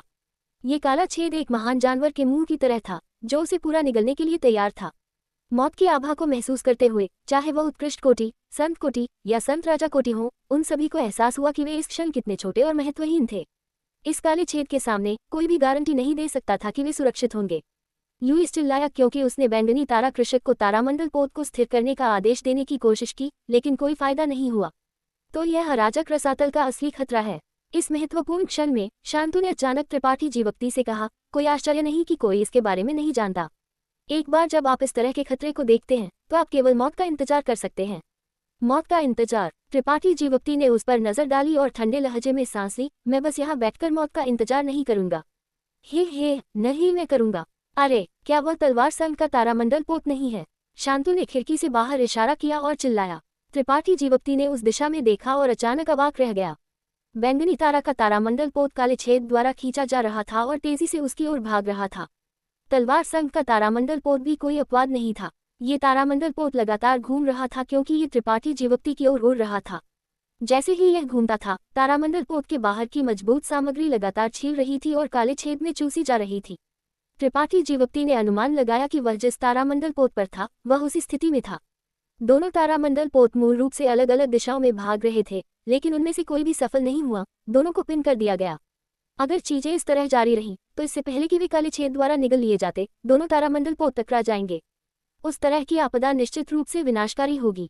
भाई, मैं तुम्हें शुभकामनाएं देता हूँ। मुझे उम्मीद है कि तुम इस आपदा से बच सकते हो, शांतु ने गंभीरता से कहा। शांतु ने तुरंत पालथी मारकर बैठ गया। अगले ही पल बिजली उसके शरीर से निकल गई और उसे लपेट लिया, जिससे उसके चारों ओर एक कोकून बन गया। उसने स्पष्ट रूप से ध्यान दिया कि कुछ गड़बड़ था और वह टकराव के बल का सामना करने के लिए अपनी सबसे मजबूत रक्षा का उपयोग करना चाहता था ताकि जीवित रहने का रास्ता मिल सके। त्रिपाठी जीवप्ती ने उस पर ध्यान नहीं दिया और वुसुओ को भी छोड़ दिया, जो मूल रूप से उसके हाथ में था। इस समय बैंगनी तारा के लोगों के पास उसकी परवाह करने का समय नहीं था। हर कोई खतरे में था और स्थिति अराजक थी, इसलिए कोई भी उसके साथ परेशानी खोजने नहीं आया। त्रिपाठी जीवप्ती का भाव गंभीर था क्योंकि उसने ध्यान से तलवार संघ के तारामंडल पोत को देखा जो बगल से आ रहा था। दोनों तारामंडल पोत के बीच की दूरी करीब और करीब आ रही थी, और जैसे ही दोनों तारामंडल पोत टकराने वाले थे, त्रिपाठी जीवप्ती ने अपनी संत शक्ति को सीमा तक धकेल दिया। सबसे पहले अपनी संत कोटि शीर्ष रैंक रजत पत्ता कलाकृति को बुलाते हुए त्रिपाठी जीवप्ती ने इसे एक रजत नदी में बदल दिया जो उसके शरीर के चारों ओर लपेट गई। साथ ही उसने अपनी नवस्वर्ग दिव्य कला का भी इस्तेमाल किया। महास्वर्गीय ढाल की एक श्रृंखला दिखाई दी और सभी दिशाओं से त्रिपाठी जीवप्ती को घेर लिया। Episode number 997। बैंगनी तारा तारामंडल पोत के अंदर त्रिपाठी जीवप्ती अपनी संत शक्ति के साथ कंजूसी नहीं कर रहा था। वह नहीं जानता था कि उसने कितने महास्वर्गीय ढाल संगठित किए थे, लेकिन वे कम से कम 100 थे। त्रिपाठी जीवप्ती के शक्ति केंद्र में संग्रहित अमृत रस भी 20 से अधिक बूंदों तक भस्म हो गया था। इसके बाद त्रिपाठी जीवप्ती ने अपने राक्षस देव परिवर्तन का उपयोग किया, अपने शरीर को बुरी ऊर्जा से भर दिया क्योंकि उसके शरीर पर अदृश्य राक्षस शिखर दिखाई दिए, उसकी जीवन शक्ति और शारीरिक रक्षा को बढ़ाया। उसने वह सब कुछ किया जो वह कर सकता था, और बाकी भाग्य पर निर्भर था। एक पृथ्वी को हिला देने वाली टक्कर की आवाज त्रिपाठी जीवप्ती के कानों तक पहुंची, लगभग उसके कान के पर्दे को फाड़ दिया। साथ ही उसने महसूस किया कि संत राजा कोटि उच्चपद तारामंडल पोत हिंसक रूप से काम गया और एक पल में टूट गया। चीखें एक के बाद एक गूंज उठी क्योंकि मूल रूप से प्रचुर जीवन आभा अचानक नष्ट हो गई। प्रभाव के क्षण में अनगिनत बैंगनी तारा कृषक मारे गए या घायल हो गए। त्रिपाठी जीवप्ती को भी ऐसा लगा जैसे वह तूफानी समुद्र में नौकायन कर रहा एक डोंगी है जो किसी भी क्षण पलटने के खतरे में है। उसे बचाने वाले महास्वर्गीय ढाल एक के बाद एक टूट गए, हवा को निराशाजनक ध्वनि से भर दिया। 100 से अधिक महास्वर्गीय ढाल केवल 2 सांसों के समय में गायब हो गए। फिर उसने वू सुओ नामक तारामंडल विशेषज्ञ को देखा, जो आदत से प्रेरित होकर उसके सामने उड़ गया और एक खूनी कोहरे में फट गया, एक लाश भी नहीं छोड़ी। इसके तुरंत बाद त्रिपाठी जीवप्ती के पूरे शरीर से टूटने की आवाजों की एक श्रृंखला गूंज उठी, जैसे उसकी सभी हड्डियां धूल में कुचल रही थी। एस्टरिस्क स्यू स्यू स्यू एस्टरिस्क तारामंडल पोत के टुकड़े बिजली की तरह चारों दिशाओं में निकल गए, क्योंकि एक विशाल सदमे की लहर बाहर निकल गई, जो स्वर्ग और पृथ्वी को नष्ट करने की शक्ति के साथ थी। त्रिपाठी जीवप्ती को ऐसा लगा जैसे उसे किसी चीज से मारा गया है और वो तुरंत बेहोश हो गया। अराजक रसातल के अंदर दोनों संत राजा कोटि उच्च पद तारामंडल पोत टकरा गए और दोनों टुकड़ों में बिखर गए। तलवार संघ के बैंगनी तारा कृषक और मलबा सभी विशाल काले छेद द्वारा निगल लिए गए, कोई निशान नहीं बचा। एक लंबे समय के बाद अराजक रसातल का अराजक क्षेत्र धीरे धीरे स्थिर हो गया। जैसे ही क्षेत्र स्थिर हुआ, तारामंडल क्षेत्र में विशाल काला छेद भी धीरे धीरे सिकुड़ गया और गायब हो गया। अंत में अराजक रसातल ने अपनी शांति फिर से हासिल कर ली। कोई कल्पना नहीं कर सकता था कि कुछ ही समय पहले 2 तारामंडल पोत यहाँ टकराए थे और दोनों पक्षों के कृषकों ने एक हताश संघर्ष शुरू किया था। त्रिपाठी जीवप्ती धीरे धीरे उठा और जिस क्षण उसने अपनी आंखें खोली, उसने एक सात रंग का आकाश देखा, जो इतना सुंदर था कि जैसे वह इस दुनिया से संबंधित नहीं था। त्रिपाठी जीवप्ती ने अपनी आंखें घुमाने की कोशिश की, लेकिन अपने अस्तित्व को समझने में असमर्थ था। उसका पूरा शरीर पक्षाघात की स्थिति में था और वह कुछ भी महसूस नहीं कर सकता था। त्रिपाठी जीवप्ती ने अपने हाथों और पैरों को हिलाना शुरू कर दिया, पक्षाघात को कम करने के लिए अपने शरीर में रक्त के प्रवाह को तेज करने की कोशिश कर रहा था। धीरे धीरे उसके पूरे शरीर से दर्द आया, जैसे उसे चारों दिशाओं से एक पहाड़ से मारा गया हो, जिससे वह दर्द में कराह था। उसे अचानक वह सब कुछ याद आ गया जो बेहोश होने से पहले उसके साथ हुआ था और वह जोर से हाँफने लगा। उसने इस तथ्य पर खुशी मनाई कि वह एक आपदा से बच गया था। तभी उसे अचानक एहसास हुआ कि वह भारहीनता की स्थिति में लग रहा था और वह एक अत्यंत तेज गति से नीचे गिर रहा था। बड़ी कठिनाई से अपनी ताकत को प्रसारित करते हुए त्रिपाठी जीवप्ती ने अपने शरीर को सीधा किया और चारों ओर देखा। यह महाद्वीप बेहद अजीब था, जैसे ये हवा में निलंबित था, बिना किसी बल के इसे सहारा दे रहा था। यह महाद्वीप छोटा नहीं था। त्रिपाठी जीवप्ती, जो जमीन से कई हजार मीटर ऊपर था, ने अनुमान लगाया कि यह पूरे महान कुरु राजवंश जितना बड़ा था। दृश्य सुंदर, हरा भरा और फूलों की खुशबू से भरा था। ये कहाँ है? त्रिपाठी जीवप्ती ने माथे पर बल डाला। वह तारामंडल क्षेत्र के बारे में कुछ नहीं जानता था। वह केवल कुछ जानकारी जानता था जो उसने शांतु के साथ बिजली के कमरे में चेक करते समय प्राप्त की थी। हालांकि वह जानता था कि यह जगह निश्चित रूप से अराजक रसातल में तारों में से कोई नहीं थी। ऐसा इसलिए था क्योंकि उसने उन तारों को पहले दूर से देखा था और उनमें से कोई भी नीचे के महाद्वीप से मेल नहीं खाता था। बैंगनी तारा तारामंडल पोत का अराजक रसातल में एक दुर्घटना हुई थी। तलवार संग तारामंडल पोत के साथ टकरा गया था और फिर विशाल काले छेद द्वारा निगल लिया गया था, तो यह इस तैरते हुए महाद्वीप में कैसे समाप्त हुआ? दूसरे शब्दों में, विशाल काला छेद एक शून्य गलियारा हो सकता है जिसमें एक टेलीपोर्टेशन प्रभाव होता है। हालांकि चाहे उसने इसे कैसे भी देखा, ये जगह एक रहस्यमय छोटी दुनिया की तरह नहीं लग रही थी। इसके बजाय यह अराजक रसातल में एक अजीब जगह की तरह लग रहा था। विशाल द्वीप जैसे महाद्वीप के अलावा सभी दिशाओं में एक साथ रंग का आकाश था और हवा विश्व ऊर्जा से समृद्ध थी, जिससे एक आराम और खुशी महसूस हुई। ऐसा लगा कि अराजक रसातल की समृद्ध ऊर्जा सभी यहाँ जमा हो गई थी। त्रिपाठी जीवप्ती ने सोचा, क्योंकि उसने खुद को गिरने दिया।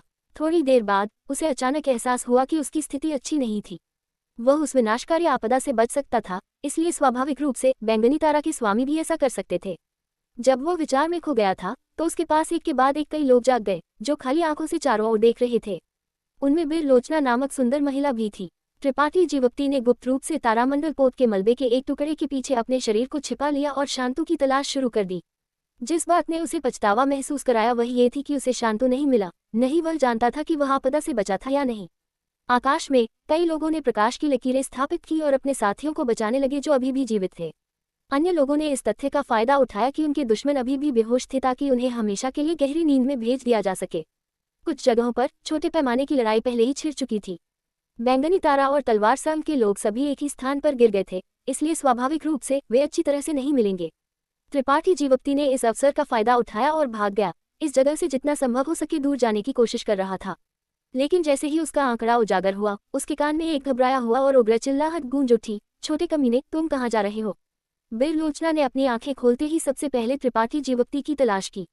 त्रिपाठी जीवप्ती की वजह से उसे लुइस ने दोषी ठहराया और उससे एक दिव्य चेतना हमला सहा, लगभग कुछ आंतरिक चोटें छोड़ दी। उसने त्रिपाठी जीवप्ती से हड्डी तक नफरत की। जैसे ही त्रिपाठी जीवप्ती ने एक कदम उठाया, उसने इसे देखा। जैसे ही उसने बात की, बिर लोचना के हाथ में अचानक एक अजगर हड्डी चाबुक दिखाई दिया। यह अजगर हड्डी चाबुक स्पष्ट रूप से असाधारण श्रेणी का था, जैसे एक नीला अजगर अपने ठिकाने से निकल रहा हो। अगले ही पल हवा में एक विशाल अजगर का आंकड़ा दिखाई दिया और अविनाशी पवनधार की एक श्रृंखला त्रिपाठी जीवप्ती की ओर गोली मार दी। त्रिपाठी जीवप्ती का उसके साथ उलझने का कोई इरादा नहीं था और उसने बस अजगर हड्डी चाबुक की ओर एक हथेली का झटका भेजा, उछाल बल का उपयोग करके जल्दी से नीचे की ओर उड़ गया। हम्फ, एक ठंडी सांस अचानक पास में बच गई और त्रिपाठी जीवप्ती पीला पड़ गया। अपना सिर मोड़ते हुए उसने पाया कि लुईस नामक संत राजा कोटी स्वामी किसी बिंदु पर उसके बगल में दिखाई दिया था। उसने उदासीनता और क्रूरता से त्रिपाठी जीवप्ती को घूर कर देखा, जैसे वह एक चींटी को देख रहा था, फिर अपना हाथ बढ़ाया और त्रिपाठी जीवप्ती की ओर झपट पड़ा। लुईस की हरकतें तेज नहीं थीं, लेकिन त्रिपाठी जीवप्ती ने पाया कि उसके सामने उसे वास्तव में हार की एक अप्रतिरोध्य भावना महसूस हुई, जैसे इस आदमी को अपने दिमाग को नष्ट करने के लिए केवल एक दिव्य चेतना भेजने की आवश्यकता थी। त्रिपाठी जीवप्ती भयभीत था। अगले ही पल लुईस ने त्रिपाठी जीवप्ती को अपने हाथ में पकड़ लिया और ठंडे लहजे में पूछा, महागुरु वुसुओ कहाँ है? तारामंडल पोत की दुर्घटना से पहले महागुरु वुसुओ के सबसे करीब त्रिपाठी जीवप्ती था। लुईस ने त्रिपाठी जीवप्ती को खोजने की पहल केवल इसलिए की थी क्योंकि वह वुसुओ के बारे में पूछना चाहता था। अन्यथा अपनी स्थिति और ताकत के साथ वह खुद को इस तरह कैसे कम कर सकता था? वह मर चुका है। हालांकि उसने पहले ही इसका अनुमान लगा लिया था। जब उसने त्रिपाठी जीवप्ती का जवाब सुना तो लुईस का भाव अभी भी काला पड़ गया। अब जब उनका बैंगनी तारा कृषक इस जगह पर फंस गया था तो उनकी एकमात्र आशा एक तारामंडल विशेषज्ञ थी, क्योंकि केवल एक तारामंडल विशेषज्ञ के पास तारामंडल क्षेत्र का सबसे अधिक ज्ञान था और वह बाहर निकलने का रास्ता खोजने की सबसे अधिक संभावना रखता था। इस तरह लुईस ने त्रिपाठी जीवप्ती में रुचि खो दी और उसे बेलोचना को फेंक दिया। अगर इस बार कुछ गलत होता है तो तुम्हें अपनी जान खत्म करनी होगी। लुईस ने ठंडे लहजे में सांस ली। स्वामी आराम कर सकते हैं, मैं निश्चित रूप से उसके अमृतसार को सूखा दूंगा और उसे बिना दफन किए मरने दूंगा। बेरलोचना ने अपने दांत पीसे। उसका सुंदर चेहरा एक पागल रोशनी से भरा था, जैसे एक जहरीला सांप या बिच्छू। ऐसा कहते हुए उसकी सुंदर आंखें त्रिपाठी जीवप्ती की ओर घूर उठी, जैसे वह अभी त्रिपाठी जीवप्ती को सूखा चूसने के लिए इंतजार नहीं कर सकती थी। त्रिपाठी जीवप्ती ने एक कड़वी अभिव्यक्ति पहनी और एक शब्द भी नहीं कहा। वह इस क्षण अपनी ताकत का उपयोग नहीं कर सकता था। वह नहीं जानता था कि लुईस ने उसके साथ क्या किया था, लेकिन वह अपनी ताकत का बिल्कुल भी उपयोग नहीं कर सकता था। त्रिपाठी जीवप्ती की शारीरिक शक्ति बस थोड़ी मजबूत थी, लेकिन वह बेरलोचना की प्रतिद्वंद्वी बिल्कुल नहीं थी। ये तब तक नहीं था जब तक इस क्षण त्रिपाठी जीवप्ती ने संत राजा कोटी और संत कोटी के बीच के विशाल अंतर को स्पष्ट रूप से महसूस नहीं किया। इसके अलावा ये लुईस एक साधारण संत राजा कोटी नहीं था। इस दायरे में उसके पास बेहद उच्च उपलब्धियां होनी चाहिए, अन्यथा वह त्रिपाठी जीवप्ती को इतनी आसानी से पकड़ने में सक्षम नहीं होता। बेरलोचना ने त्रिपाठी जीवप्ती को पकड़ लिया और दूसरों पर कोई ध्यान नहीं दिया। पूरे रास्ते नीचे उड़ गए और थोड़ी देर बाद तैरते हुए महाद्वीप पर उतर गई। उसने इस महाद्वीप की ताज़ी हवा की गहरी सांस ली, एक आपदा से बचने की खुशी के साथ साथ मौत से बचने की धड़कन का आनंद लिया। उसके भरे हुए स्तने अतिरंजित तरीके से ऊपर और नीचे उठ रहे थे। उसकी पोशाक भी काफी साहसी और अनियंत्रित थी। उसके लबादों के लेपल चौड़े खुले थे, जिससे निविदा सफेद त्वचा और आकर्षक दरार का एक बड़ा विस्तार सामने आया। हम इस पर चर्चा क्यों नहीं करते? त्रिपाठी जीवप्ती ने अचानक पूछा। छोटे कमीने, अपनी सांस बर्बाद मत करो, बेरलोचना ने उपहास किया। कोई फर्क नहीं पड़ता कि क्या तुम इस बार भागने में सक्षम नहीं होगे, मैं निश्चित रूप से तुम्हें खा जाऊंगी। त्रिपाठी जीवप्ती ने अपने कंधे उचकाए और सामने की ओर इशारा किया। तलवार सम के लोग जो अभी भी जीवित हैं, वे भी नीचे आ गए हैं। तुम्हें जल्द ही लड़ना होगा, इसलिए मैं तुम्हें उन्हें मारने में मदद करूंगा, लेकिन तुम मुझे नहीं छुओगे, कैसा रहेगा? मैंने तुम्हें कब छुआ? बेरलोचना शर्म से गुस्सा होने लगी क्योंकि उसने तिरस्कार पूर्वक उस पर अपनी आंखें घुमाई। इसके अलावा तुम सिर्फ एक पहली कोटि संत कोटि हो, तुम किसे मार सकते हो? तुम पहले खुद को क्यों नहीं देखते? मैंने केदारपाल को मार डाला, त्रिपाठी जीवप्ती ने हल्के से कहा। बेरलोचना अपने होठों को घुमाने में मदद नहीं कर सकी क्योंकि उसने सदमे में उसे घूर कर देखा। केदारपाल बहुत लापरवाह था, है ना? उसने स्पष्ट रूप से माना कि केदारपाल को त्रिपाठी जीवप्ती द्वारा मारे जाने का कारण ये था कि वह बहुत लापरवाह था, न कि इसलिए कि त्रिपाठी जीवप्ती उसे मारने के लिए पर्याप्त कुशल था। कोई फर्क नहीं पड़ता कि क्या, मैं तुम्हें विश्वास नहीं करूंगी। इस बूढ़ी औरत को पहले कभी किसी आदमी ने धोखा नहीं दिया है, तुम पहले हो। बेरलोचना ने उपहास किया। इसलिए जब स्थिति स्थिर हो जाती है तो बड़ी बहन तुम्हारा अच्छा ख्याल रखेगी, मैं तुम्हें निराश नहीं करूंगी। उसने बोलते समय अपने दांत पीसे, जिससे ऐसा लगा कि वह मन में कुछ द्वेष रखती है। त्रिपाठी जीवप्ती ने सिर हिलाया और उसके साथ बकवास करना बंद कर दिया, इसके बजाय अपनी खुद की स्थिति की जांच करना शुरू कर दिया। Episode number 998। एक त्वरित जांच के बाद त्रिपाठी जीवप्ती को यह जानकर आश्चर्य हुआ कि वह गंभीर रूप से घायल नहीं हुआ था, क्योंकि उसकी हड्डियां महान दानव देव के इच्छा शक्ति सुनहरे कंकाल के साथ जुड़ी हुई थी। वे असाधारण रूप से मजबूत थी, इसलिए उसने अभी हुई आपदा में कोई क्षति नहीं उठाई थी। केवल उसके 5 अंग और 6 अंग विस्थापित हो गए थे और उसके पूरे शरीर पर कई खरोंच और निशान थे। ये सभी मामूली चोटें थीं और त्रिपाठी जीवोक्ति की वर्तमान पुनर्स्थापनात्मक क्षमता के साथ उसे कोई गोली लेने की भी आवश्यकता नहीं थी और वह आधे दिन में पूरी तरह से ठीक हो जाएगा। एकमात्र समस्या लुईस द्वारा उस पर लगाई गई मुहर थी। उसकी नसों में जीवन शक्ति जंजीर लग रही थी और स्वतंत्र रूप से प्रवाहित नहीं हो सकती थी, लेकिन उसकी आत्मिक शक्ति प्रभावित नहीं हुई थी। यह शायद इसलिए था क्योंकि लुईस को लगा था कि त्रिपाठी जीवोक्ति की ताकत बहुत कम थी और वह गंभीरता से इलाज किए जाने के योग्य नहीं था। इसने त्रिपाठी जीवोक्ति को आशा की एक झलक दी। अगर वह अपनी आत्मिक शक्ति का उपयोग कर सकता है तो वह भागने का अवसर पा सकता है। वह बिरलोचना से नहीं डरता था, वह लुईस जैसे संत राजा कोटी स्वामी से डरता था। जब वह अभी आकाश से नीचे देख रहा था, त्रिपाठी जीवोक्ति जानता था कि यह महाद्वीप बहुत बड़ा नहीं था, इसलिए अगर वह बिना कोई निशान छोड़े भाग नहीं सका तो एक बार जब वे खोज शुरू कर देंगे तो उसके लिए छिपने की कोई जगह नहीं होगी। थोड़ी देर सोचने के बाद त्रिपाठी जीवोक्ति ने अपने दिल में एक फैसला लिया। इसके बाद उसने अपनी चेतना को अपने ज्ञान सागर में डुबो दिया। जैसे ही वह अपने ज्ञान सागर में प्रवेश किया, त्रिपाठी जीवोक्ति का आत्मा अवतार दंग रह गया। ऐसा इसलिए था क्योंकि उसने पाया था कि दिव्य आत्मा ऊर्जा के गोले उसके चेतना सागर में एक अज्ञात समय में दिखाई दिए थे। मोटे तौर पर गिनने पर दिव्य आत्मा ऊर्जा के कम से कम 40 से 50 गोले थे और उनके भीतर निहित ऊर्जा ताकत में भिन्न थी। त्रिपाठी जीवोक्ति दंग रह गया। फिर उसे अचानक एहसास हुआ कि ये आत्मिक शक्ति द्रव्यमान आपदा के दौरान उसके बगल में मरने वाले कृषक द्वारा छोड़े गए होने चाहिए। विनाश की दानवी आंख न केवल दूसरों की आत्मा को शुद्ध कर सकती थी, बल्कि यह दूसरों के मरने के बाद छोड़ी गई आत्मिक शक्ति को भी स्वायत्त रूप से खींच सकती थी। ये चीजें निश्चित रूप से बेहोश होने के दौरान विनाश की दानवी आंख द्वारा उसके ज्ञान सागर में खींची गई होंगी। ये वास्तव में एक अप्रत्याशित लाभ था। पर्याप्त समय नहीं था, इसलिए त्रिपाठी जीवोक्ति ने अपने ज्ञान सागर के ऊपर निलंबित आत्मिक शक्ति द्रव्यमानों की सावधानीपूर्वक जांच नहीं की, केवल उनकी सरसरी परीक्षा की। इन आत्मिक शक्ति द्रव्यमानों में से अधिकांश एक संत कोटि कृषक के थे, लेकिन उनमें त्रिपाठी जीवोक्ति को वास्तव में एक आत्मिक शक्ति द्रव्यमान मिला जो एक संत राजा कोटि स्वामी का था। त्रिपाठी जीवोक्ति पीला पड़ने में मदद नहीं कर सका, यहाँ तक कि एक संत राजा कोटि स्वामी भी उस आपदा से नहीं बचा। इसलिए ये स्पष्ट था कि जब वे काले छेद द्वारा निगल लिए गए थे तो दोनों तारामंडल पोत की टक्कर कितनी विनाशकारी रही होगी। जो आज भी जीवित हैं, उन्हें आभारी होना चाहिए कि उनका भाग्य इस संत राजा कोटि स्वामी जितना बुरा नहीं था। बिरलोचना की आत्मा अवतार।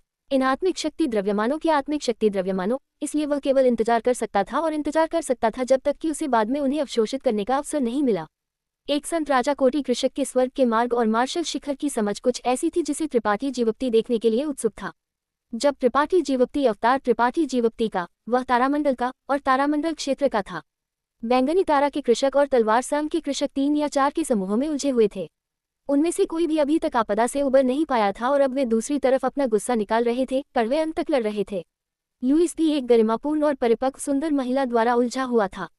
ये सुंदर महिला एक महान और सुंदर आभा बिखेर रही थी, लेकिन उसकी ताकत आश्चर्यजनक रूप से उच्च थी, जो लुईस से थोड़ी कम नहीं थी। उसने अपने हाथ में एक चौकोर तलवार बक्सा रखा हुआ था और इस तलवार बक्से से लुईस की ओर शक्तिशाली इंद्रधनुषी रोशनी की एक श्रृंखला निकल रही थी। ये इंद्रधनुषी रोशनी चमक रही थी और अंदर बाहर हो रही थी, लंबाई और आकार में भिन्न थी। स्पष्ट रूप से वे सभी उच्च श्रेणी की तलवार कलाकृतियां थीं। लुईस ने इस सुंदर महिला का सामना करते हुए थोड़ी सी भी लापरवाही दिखाने की हिम्मत नहीं की। सुनहरे कवच का एक सेट पहने हुए उसने अपने हाथ में एक छोटा भाला रखा हुआ था। ये छोटा भाला एक मजबूत ऊर्जा उतार चढ़ाव बिखेर रहा था, जिससे उसे एक शक्तिशाली सेनापति का रूप मिल रहा था। सुनहरी रोशनी हवा में नाच रही थी और आने वाली तलवारों से टकरा रही थी। दोनों पक्ष हवा के बीच लड़े, आगे और पीछे वार का आदान प्रदान किया, जिससे एक जीवंत दृश्य बन गया। सभी बैंगनी तारा और तलवार संघ कृषक युद्ध के मैदान से बहुत दूर रहे, डरते हुए कि वे इसमें फंस जाएंगे।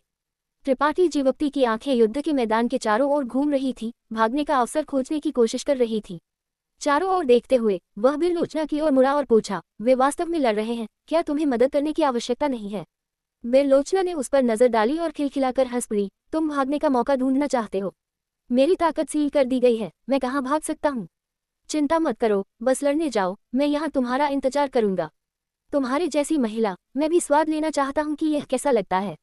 क्या ऐसा है? बिरलोचना का चेहरा अचानक चमक उठा और भी अधिक आकर्षक हो गया। उसके लाल होंठ हल्के से काम रहे थे क्योंकि उसके स्तन एक पहाड़ की तरह लहरदार हो गए थे, एक मंत्रमुग्ध कर देने वाली लहर पैदा कर रहे थे जो किसी को भी जो उसे देखता था उसे मदहोश महसूस कराएगा। इसमें कोई संदेह नहीं है कि उसके शरीर में एक अद्भुत लोच छिपी हुई थी। उसकी मुस्कान गायब हो गई क्योंकि उसने ठंडे लहजे में त्रिपाठी जीवोक्ति को घूर कर देखा। अपना समय बर्बाद मत करो, मैं तुम्हें मौका नहीं दूंगी। मैं तुम्हें भागने देने के बजाय यहाँ से लड़ाई देखना पसंद करूंगी। परेशान क्यों होना? त्रिपाठी जीवोक्ति ने धीरे से सिर हिलाया, असहाय महसूस कर रहा था। बिरलोचना ने उस पर अपनी निगरानी को आराम न देने का मन बना लिया था, इसलिए वो कुछ नहीं कर सकता था। उसी क्षण दो सुंदर सफेद आकृतियां अचानक उनके सामने से उड़ गईं, जो एक बैंगनी तारा कृषक का पीछा कर रही थी। जब वे त्रिपाठी जीवप्ती और बिरलोचना के पास से गुजरी तो एक नर्म आवाज ने आवाज दी। तुरंत वे दोनों एक ही समय में रुक गए और आश्चर्य से त्रिपाठी जीवप्ती की ओर मुड़ गए। बड़ी महिला ने सुखद आश्चर्य का भाव दिखाया। तुम कैसे हो? तुम? त्रिपाठी जीवप्ती ने अपनी भौहें उठाई। ये दोनों महिलाएं कोई और नहीं बल्कि तलवार संघ की ही झाओ और हिम्याओ थी, जो तारामंडल क्षेत्र में आने पर उनसे मिली थी। उन्हें देखकर त्रिपाठी जीवप्ती के मुंह के कोने थोड़े से मुड़ गए। उसने अचानक खोजा कि स्थिति उतनी बुरी नहीं थी जितनी उसने कल्पना की थी। तुम यहाँ हो तो तलवार संघ के लोगों ने तुम्हें ढूंढ लिया? त्रिपाठी जीवप्ती ने लापरवाही से पूछा। हाँ, हिम्याओ ने भारी सिर हिलाया और खुशी से कहा। तुम्हारे साथ अलग होने के तुरंत बाद स्वामी कुछ लोगों को हमें खोजने के लिए लाया, लेकिन वे बैंगनी तारा लोग बहुत घृणित थे और हमारा पीछा करते रहे। नतीजतन हम सभी यहाँ समाप्त हो गए। फिर भी वे लड़ना चाहते थे, इसलिए हमने अंत तक उनका साथ देने का फैसला किया। तुम यहाँ क्यों हो? हिझाओ बहुत अधिक परिपक्व थी और जल्दी से देखा कि कुछ गड़बड़ था। त्रिपाठी जीवप्ती एक बैंगनी तारा कृषक के बगल में खड़ा था और हालांकि दुर्व्यवहार के कोई संकेत नहीं थे, उसकी ताकत स्पष्ट रूप से सील कर दी गई थी। वह अपने प्रतिद्वंद्वी के नियंत्रण में था। बैंगनी तारा महिला दूसरी ओर गुप्त रूप से अपनी ताकत प्रसारित कर रही थी, जैसे वह किसी भी समय हमला कर सकती थी। यह एक लंबी कहानी है। त्रिपाठी जीवप्ती ने सूखी खांसी ली। तुम इस वेश्या के प्रेमी नहीं होगे, है न? हिम्याओ ने अपना मुंह ढक लिया और विस्मय से कहा। उसके सुंदर चेहरे पर अविश्वास का भाव भर गया क्योंकि उसकी अभिव्यक्ति अस्पष्ट और घृणित हो गई। त्रिपाठी जीवप्ती दंग रह गया। उसे उम्मीद नहीं थी कि हिम्याओ वास्तव में बिरलोचना को पहचान लेगी। तभी उसे समझ आया कि शांतु का दावा कि बिरलोचना की सुंदरता अच्छी तरह से ज्ञात थी, कोई अतिशयोक्ति नहीं थी। छोटी लड़की, तुम्हारे पास वास्तव में कोई शिष्टाचार नहीं है। बिरलोचना की सुंदर आंखों में एक ठंडी रोशनी चमकी। हिम्याओ का उसे वेश्या कहना स्पष्ट रूप से उसे क्रोधित कर गया। क्या तुम्हारे माता पिता ने तुम्हें दूसरों के साथ शिष्टाचार से पेश आना नहीं सिखाया? वाह, तारामंडल क्षेत्र में तुम्हारे मामलों के बारे में कौन नहीं जानता, फिर भी तुम्हें शिष्टाचार के बारे में बात करने की हिम्मत है। क्या तुम्हारे पास कोई शिष्टाचार है? हिम्याओ ने सांस ली जैसे उसने अपने हाथ में लंबी तलवार लहराई। एक तलवार का फूल खींचते हुए जैसे उसने चिल्लाया, बड़ी बहन चलो, उसके साथ शब्दों को बर्बाद नहीं करते, चलो चलते हैं। हिझाओ ने एक शब्द भी नहीं कहा, धीरे से सिर हिलाया जैसे उसने अपनी आंखों से त्रिपाठी जीवप्ती को संकेत दिया। अपनी छोटी बहन के साथ मिलकर उन दोनों ने अपने कोमल शरीर को तलवार की रोशनी में ढक लिया और आगे बढ़ गए। इससे पहले कि वे पहुंचे, एक काटने वाली ठंडी तलवार शक्ति एक ठंडी सर्दियों की हवा की तरह बाहर निकल गई, जिससे जमीन टूट गई क्योंकि तलवार के निशान की एक श्रृंखला दिखाई दी। बिरलोचना चिल्लाए और अपने अजगर हड्डी चाबुक से मार गिराया, एक नीला अजगर के भूत को बुलाते हुए जिसने दो बहनों की ओर अपना खूनी मुंह खोल दिया। साथ ही पवनधार की एक श्रृंखला हिझाओ और हिम्याओ की नाजुक गर्दन की ओर भेजी गई। तीनों आकृतियां तुरंत एक साथ उलझ गई। इस अवसर का फायदा उठाते हुए त्रिपाठी जीवप्ती जल्दी से भाग गया। बिरलोचना सिर्फ एक तीसरी कोटि संत कोटि थी, हिझाओ भी उसी दायरे में थी, और हालांकि हिम्याओ थोड़ी कमजोर थी, वह अभी भी एक दूसरी कोटि संत कोटि थी। दोनों बहनों के एक साथ काम करने के साथ बिरलोचना निश्चित रूप से जीतने में सक्षम नहीं होगी। इस तरह वह हिझाओ और हिम्याओ की सुरक्षा के बारे में बिल्कुल भी चिंतित नहीं था। अभी त्रिपाठी जीवप्ती की मुख्य चिंता जितनी जल्दी हो सके भागना था। त्रिपाठी जीवप्ती की गति बेहद तेज थी और हालांकि वह अपनी संत शक्ति का उपयोग नहीं कर सकता था, उसके शरीर की ताकत ने उसे केवल कुछ ही सांसों में अराजक युद्ध के मैदान से भागने की अनुमति दी। एक सुनसान जगह ढूंढकर त्रिपाठी जीवप्ती पालथी मारकर बैठ गया और सावधानी से अपने शरीर में संत शक्ति को प्रसारित करने की कोशिश की ताकि लुईस द्वारा उस पर लगाई गई मुहर को हल किया जा सके। बैंगनी तारा और तलवार संघ कृषक के बीच लड़ाई जारी रही। दोनों पक्षों में एक दूसरे के लिए गहरी नफरत थी और कोई भी पीछे हटने को तैयार नहीं था। अधिक से अधिक कृषक मारे जा रहे थे, उनके शव युद्ध के मैदान में बिखरे पड़े थे। त्रिपाठी जीवप्ती बस किनारे पर खड़ा रहा और इससे बाहर रहा। सौभाग्य से कोई भी उसके साथ परेशानी खोजने नहीं आया। अचानक उसकी आंखें एक निश्चित दिशा की ओर मुड़ गईं और उसके चेहरे पर एक अजीब नजर दिखाई दी। वहां एक नीले लिबादे में एक भूरे बालों वाला वृद्ध आदमी कुछ खोज रहा था। वह अपने चारों ओर सब कुछ से उदासीन था और बस उस क्षेत्र की तलाश कर रहा था जहां तारामंडल पोत के टुकड़े गिरे थे। समय समय पर वह जमीन से तारामंडल पोत के एक टुकड़े को उठाता था और अपने हाथ से खटखटाता था, संतोष के साथ सिर हिलाता था। उसकी उंगली पर अंगूठी चमकती थी और उसने इसे अपने अंतरिक्ष वलय में रख दिया। थोड़ी देर बाद उसने तारामंडल पोत के कई दर्जन टुकड़े एकत्र कर लिए थे। ये टुकड़े अलग अलग आकार के थे, लेकिन वे सभी अच्छी गुणवत्ता के थे। इस तरह की आपदा से बचने में सक्षम होने के लिए ये सामग्री कम से कम संत राजा कोटि उच्च पदस्कों से परिष्कृत की गई थी। जैसे ही उसने तारामंडल पोत के टुकड़े उठाए, वह कभी कभी खुद से बड़बड़ाता था और कुछ बार हंसता था, जो बहुत संतुष्ट लग रहा था। अराजक युद्ध के मैदान के माध्यम से ऐसा अजीब व्यक्ति स्वाभाविक रूप से कई लोगों का ध्यान आकर्षित करता था। हालांकि त्रिपाठी जीवप्ती को यह जानकर आश्चर्य हुआ कि चाहे वह बैंगनी तारा के कृषक हो या तलवार संघ के कृषक, वे सभी उसके साथ परेशानी खोजना चाहते थे। कोई फर्क नहीं पड़ता कि कौन उसके 10 मीटर के भीतर पहुंचा, उन्हें एक अदृश्य बल द्वारा वापस धकेल दिया जाएगा। जो कृषक उसके साथ परेशानी खोजने गए थे, उन्होंने तुरंत महसूस किया कि इस वृद्ध आदमी के साथ खिलवाड़ नहीं किया जाना चाहिए और जल्दी से पीछे हट गए, अब उसके पास जाने की हिम्मत नहीं कर रहे थे। इस तरह त्रिपाठी जीवक्ति शांति से तारामंडल पोत के टुकड़े एकत्र करना जारी रखा। इस वृद्ध आदमी के अजीब व्यवहार ने आखिरकार असली स्वामी का ध्यान आकर्षित किया। लुईस और तलवार संग की सुंदर महिला जो आकाश में लड़ रही थी, एक ही समय में पीछे हट गई, उनके बीच कुछ दूरी खोल दी, एक दूसरे के साथ नजरें मिलाई जबकि नीचे के वृद्ध आदमी पर करीब से ध्यान दिया। Episode number 999। इस अजीब वृद्ध आदमी ने लुईस और तलवार संग की सुंदर महिला को एक असामान्य भावना दी, इसलिए हालांकि उन दोनों ने लड़ना बंद कर दिया था, फिर भी वे चुपचाप इस वृद्ध आदमी पर ध्यान दे रहे थे। युइक्सी, तुम और मैं पुराने परिचित हैं, हम दोनों जानते हैं कि हम में से कोई भी दूसरे को कुछ नहीं कर सकता। हम आज की लड़ाई को यहीं क्यों न समाप्त कर दें। मुझे लगता है कि चाहे वह तुम्हारे लोग हो या मेरे, उन दोनों को ठीक होने की आवश्यकता है। लुईस ने अपने हाथों को अपनी पीठ के पीछे पार किया और तलवार संग की सुंदर महिला से कहा।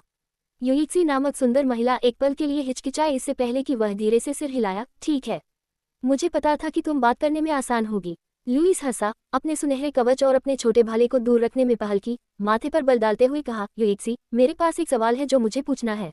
अगर तुम्हें कुछ कहना है तो कहो। युइक्सी के सुंदर चेहरे पर अधीरता का एक निशान दिखाई दिया, उसकी आवाज भी काफी असभ्य थी। लुईस ने तिरस्कारपूर्वक अपने होठों को घुमाया, अपना हाथ बढ़ाया और नीचे की ओर इशारा किया। क्या ये वृद्ध आदमी तुम्हारे तलवार संग से है? मैंने उसे पहले कभी क्यों नहीं देखा? जब उसने ये पूछा तो युइक्सी की अभिव्यक्ति अचानक अजीब हो गई, क्योंकि उसने संदिग्ध रूप से पूछा, वह तुम्हारे लोगों में से एक नहीं है? लुईस चौंक गया और धीरे से सिर हिलाया। वे दोनों एक दूसरे को देखने लगे और अचानक उनकी आंखें चमक उठी, एक ही समय में चिल्लाते हुए, क्या यहाँ पहले कोई था? जैसे ही ये शब्द गिरे, वे दोनों प्रकाश की लकीरों में बदल गए और नीचे तारामंडल पोत के मलबे को उठा रहे वृद्ध आदमी की ओर भागे। ये जगह कहाँ थी और किस तरह के खतरे छिपे थे, न तो लुईस और न ही युइक्सी जानते थे। लेकिन इस क्षण उनकी नाक के ठीक नीचे एक मूल निवासी अचानक दिखाई दिया था। वे स्वाभाविक रूप से पहले कदम उठाकर ऊपरी हाथ हासिल करना चाहते थे। वे इस वृद्ध आदमी को छीनना चाहते थे और दूसरे पक्ष से पहले यहाँ की जानकारी प्राप्त करना चाहते थे। इस तरह की अज्ञात जगह में अगर उनके पास पर्याप्त जानकारी होती तो वे एक पूर्ण लाभ हासिल करने में सक्षम हो सकते थे। ये कुछ ऐसा था जिसे वे किसी और से बेहतर जानते थे। इस तरह एक शब्द भी कहे बिना उन दोनों ने एक साथ हमला किया। दो संत राजा कोटि स्वामी की आभा चारों दिशाओं में फैल गई, जो अभी लड़ने से कहीं अधिक मजबूत थी। उन दोनों ने एक आभा का खुलासा किया जिसने संकेत दिया कि वे जीतने के लिए दृढ़ संकल्पित थे। लुईस और युइक्सी एक दूसरे को कई सालों से जानते थे और एक दूसरे को बहुत अच्छी तरह से जानते थे। उनकी ताकत लगभग बराबर थी, इसलिए वे दोनों लगभग एक ही समय में वृद्ध आदमी के पास पहुंचे। उनमें से प्रत्येक ने वृद्ध आदमी की एक बांह पकड़ी और एक दूसरे को घूर रहे थे, कोई भी पीछे हटने को तैयार नहीं था। वृद्ध आदमी ने अभी तारामंडल पोत के एक टुकड़े को उठाया था, लेकिन इससे पहले कि वह इसे अपने अंतरिक्ष वलय में रख पाता, वह अचानक दंग रह गया और उसका शरीर वहीं अकड़ गया, हिलने में असमर्थ था। फिर उसकी अभिव्यक्ति अजीब हो गई, क्योंकि उसके चेहरे पर रुचि का भाव दिखाई दिया। जबकि दोनों संत राजा कोटि स्वामी एक दूसरे का सामना कर रहे थे, त्रिपाठी जीवक्ति ने लापरवाही से तारामंडल पोत के टुकड़े को अपने अंतरिक्ष वलय में डाल दिया।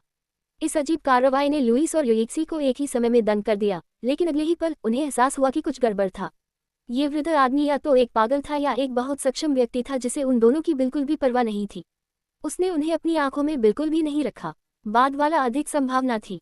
इस तरह लुईस और युइक्सी दोनों ने जाने दिया, इस अजीब वृद्ध आदमी से दूर होना चाहते थे। हालांकि उसी क्षण वृद्ध आदमी के शरीर से अचानक एक पागल सक्शन बल उभरा और ऐसा लगा जैसे उसका शरीर एक दलदल में बदल गया था, जिससे लुईस और युइक्सी खुद को निकालने में असमर्थ थे। अगले ही पल उन दोनों ने महसूस किया कि उनकी संत शक्ति तेजी से निकल रही है और वृद्ध आदमी के शरीर में जा रही है। वे दोनों भयभीत थे और युइक्सी ने तो चीख भी मारी। जैसे ही उन दोनों की ताकत अवशोषित हो गई, वृद्ध आदमी का रंग अधिक से अधिक लाल होता गया, जैसे उसे बहुत पोषण मिला हो। यहाँ तक कि उसके सफेद बाल भी धीरे धीरे चमकदार और गहरे हो गए। वृद्ध आदमी ने चुपचाप और रहस्यमय तरीके से उन दोनों की ओर मुस्कुराया। तभी वृद्ध आदमी के शरीर से एक बेहद खतरनाक आभा उभरी। जैसे ही यह आभा फैल गई, हर कोई कांपने में मदद नहीं कर सका और वे जो कर रहे थे उसे रोक दिया। ऐसा लगा जैसे हर कोई अपने कानों में भूतों के रोने और भेड़ियों के चिल्लाने की आवाज सुन रहा था, क्योंकि एक ठंडी हवा चल रही थी। इस वृद्ध आदमी की आभा अकेले ही सभी को ऐसा महसूस कराने के लिए पर्याप्त थी जैसे वे नरक के 9 नरक में गिर गए हों, मौत से भी बदतर मानसिक यातना का अनुभव कर रहे हों। तुम दोनों छोटे जीव बहुत अधिक लोगों को नीचा दिखा रहे हो। इस वृद्ध आदमी ने इतने सालों तक ऐसा जीवन दृश्य नहीं देखा है। इस बार मैं तुम्हारे जीवन को बख्श दूंगा। अगर तुम फिर से ऐसा करने की हिम्मत करते हो तो मैं निश्चित रूप से तुम्हारी आत्मा को बिखेर दूंगा। वृद्ध आदमी ने दुर्भावनापूर्ण ढंग से हंसा। उसका शरीर हिल गया और उसके शरीर से एक अतुलनीय रूप से विशाल प्रभाव फूट पड़ा। लुइस और युइक्सी दोनों चिल्लाए क्योंकि उन्हें पीछे की ओर फेंका गया, जैसे पतंग जिनकी डोर काट दी गई थी, हवा में उड़ते हुए मुंह से खून खांस रहे थे। उनके भाव सुस्त और उदास हो गए। वृद्ध आदमी द्वारा पागलपन से अवशोषित होने के कारण वे लगभग मौके पर ही मर गए थे। खुद को स्थिर करते हुए वे फिर से वृद्ध आदमी को देखने के लिए मुड़े। उनकी आंखें आतंक से भरी थीं। त्रिपाठी जीवप्ती की आंखें भी हिंसक रूप से कांप गईं। वह लगभग विश्वास नहीं कर सकता था कि वह क्या देख रहा था। लुइस की स्वर्ग का उल्लंघन करने वाली खेती कुछ ऐसी थी जिसका उसने व्यक्तिगत रूप से अनुभव किया था। लुइस के सामने उसके पास विरोध करने के लिए कोई जगह नहीं थी। लुइस कम से कम एक दूसरी कोटि संत राजा कोटि था, संभवतः तीसरी कोटि संत राजा कोटि भी। लेकिन इस अजीब वृद्ध आदमी के सामने ऐसा स्वामी 3 साल के बच्चे से अलग नहीं था। इस वृद्ध आदमी की किस तरह की खेती थी, त्रिपाठी जीवप्ती कल्पना भी नहीं कर सकता था। ठीक है, इतने सारे लोगों का यहाँ आना दुर्लभ है। अपने लोगों से लड़ना बंद करने के लिए कहो। अगर उनमें से कोई मर जाता है तो ये जल्द ही फिर से सुनसान हो जाएगा। वृद्ध आदमी ने थोड़ी देर सोचा, इससे पहले कि अचानक आदेश दिया। लुइस और युइक्सी ने एक पल के लिए उसे खाली आंखों से देखा, इससे पहले कि जल्दी से सिर हिलाया। हम वरिष्ठ के निर्देशों का पालन करेंगे। इस वृद्ध आदमी की ताकत को देखने के बाद उन्होंने अब लापरवाही से कार्य करने की हिम्मत नहीं की। ऐसा इसलिए था क्योंकि वे सभी जानते थे कि अगर यह वृद्ध आदमी चाहता तो वह यहाँ सभी को आसानी से मार सकता था। उसकी ताकत कुछ ऐसी नहीं थी जिसका वे विरोध कर सके। हाँ, भले ही तुम मर जाओ, तुम इसे बर्बाद नहीं कर सकते। मैं तुम्हें अंदर जाने दूंगा। वृद्ध आदमी खुद से बड़बड़ाता हुआ लग रहा था। अपने हाथ के एक झटके के साथ अचानक एक पिच ब्लैक झंडा दिखाई दिया। ये झंडा एक उदास आभा बिखेर रहा था और इसके भीतर लोगों और जानवरों के कई भ्रामक आंकड़े स्पष्ट रूप से देखे जा सकते थे। ये आंकड़े स्पष्ट रूप से आत्मा अवतार थे और उनमें से प्रत्येक अतुलनीय रूप से शक्तिशाली था, जिससे किसी का दिल धड़कता था। वे सभी इस झंडे से बंधे हुए थे और अपनी चेतना खो चुके थे, खूनी और क्रूर द्वेषपूर्ण आत्माओं में बदल गए थे। जैसे ही झंडा हवा में फहराया, भूतों के रोने और भेड़ियों की चिल्लाने की आवाज हवा को भर गई। मृत कृषक के शरीरों से पारभासी आत्मा अवतार की एक श्रृंखला उभरी और जैसे कि उन्हें बुलाया जा रहा था, वे सभी झंडे की ओर भागे। थोड़ी देर बाद काले झंडे ने 30 से 40 कृषक आत्मा अवतार स्वीकार कर लिए थे। जैसे एक शांत झील में एक पत्थर फेंका गया हो, काले झंडे की सतह पर लहरें दिखाई देने लगी। द्वेषपूर्ण आत्माएं जो उससे बंधी हुई थी, पागलपन से बढ़ने लगी, नए आत्मा अवतार को निगलने के लिए प्रतिस्पर्धा कर रही थी जो अभी अभी प्रवेश किए थे। चबाने की आवाज लगातार थी, सीधे किसी की आत्मा तक पहुंच रही थी। पलक झपकते ही बैंगनी तारा और तलवार संग कृषक से संबंधित कई दर्जन आत्मा अवतार पूरी तरह से निगल लिए गए, जैसे वे कभी अस्तित्व में नहीं थे। काले झंडे से निकलने वाली उदास आभा थोड़ी गाढ़ी हो गई। अगर तुम फिर से परेशानी पैदा करने की हिम्मत करते हो तो मैं तुम सबको अंदर ले लूंगा। वृद्ध आदमी ने एक भयावह मुस्कान के साथ चारों ओर देखा और काले झंडे को दूर रख दिया। हर किसी का चेहरा पीला था और किसी ने भी जवाब देने की हिम्मत नहीं की। अभी हुए दृश्य को देखने के बाद वे कैसे लापरवाही से कार्य करने की हिम्मत कर सकते थे। मरने के बाद यहाँ तक कि किसी की आत्मा को भी निगल लिया जाएगा, यह मौत से भी अधिक भयानक था। इसलिए हर कोई आज्ञाकारी बन गया और अपनी ताकत को नियंत्रित किया। रहने के लिए एक जगह ढूंढो और पहले पर्यावरण से खुद को परिचित करो।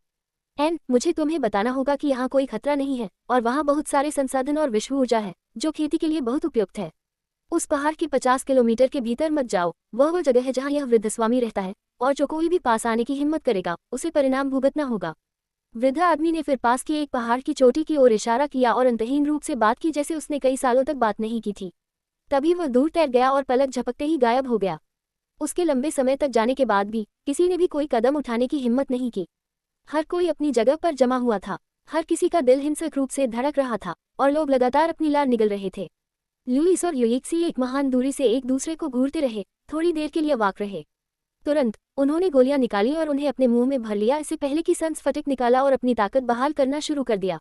1 घंटे के बाद वे दोनों एक के बाद एक खड़े हो गए। ये तब तक नहीं था जब तक वे चले गए कि जीवित बचे बैंगनी तारा और तलवार संग कृषक ने सांस लेने की हिम्मत की और उन दोनों के चारों ओर इकट्ठा हो गए। त्रिपाठी जीवप्ती, त्रिपाठी जीवप्ती। थोड़ी दूर एक आवाज ने आवाज दी। त्रिपाठी जीवप्ती ने ऊपर देखा और ही म्याऊ को पीले चेहरे के साथ उसे लहराते हुए देखा। त्रिपाठी जीवप्ती खड़ा हुआ और उनकी ओर चला गया। कुछ ही दर्जन मीटर दूर बिरलोचना ने अपने दांत पीसे और घृणा से उसे घूर कर देखा, लेकिन उसे रोकने के लिए कोई कदम उठाने की हिम्मत नहीं की। उस वृद्ध आदमी ने कहा था कि अगर किसी ने फिर से परेशानी पैदा करने की हिम्मत की तो वह उनकी आत्मा अवतार को काले झंडे में ले लेगा। बिरलोचना ने उस वृद्ध आदमी को भड़काने की हिम्मत नहीं की। बहुत धन्यवाद। त्रिपाठी जीवप्ती ही झाओ और ही म्याओ के पास गया और ईमानदारी से उन्हें धन्यवाद दिया। अगर वे अभी बिरलोचना को नियंत्रित नहीं करते तो उसे भागने और उस वृद्ध आदमी के अपनी शक्ति दिखाने का इंतजार करने का अवसर नहीं मिलता। जरूरत नहीं, ही झाओ ने सिर हिलाया। हम तुम्हारे ऋणी हैं। वह वृद्ध आदमी कौन था? उसने मुझे अभी डरा दिया। ही म्याओ ने अपने सीने को थपथपाया। उसके चेहरे पर एक देर से डर का भाव था। स्वामी को कुछ पता चला होगा।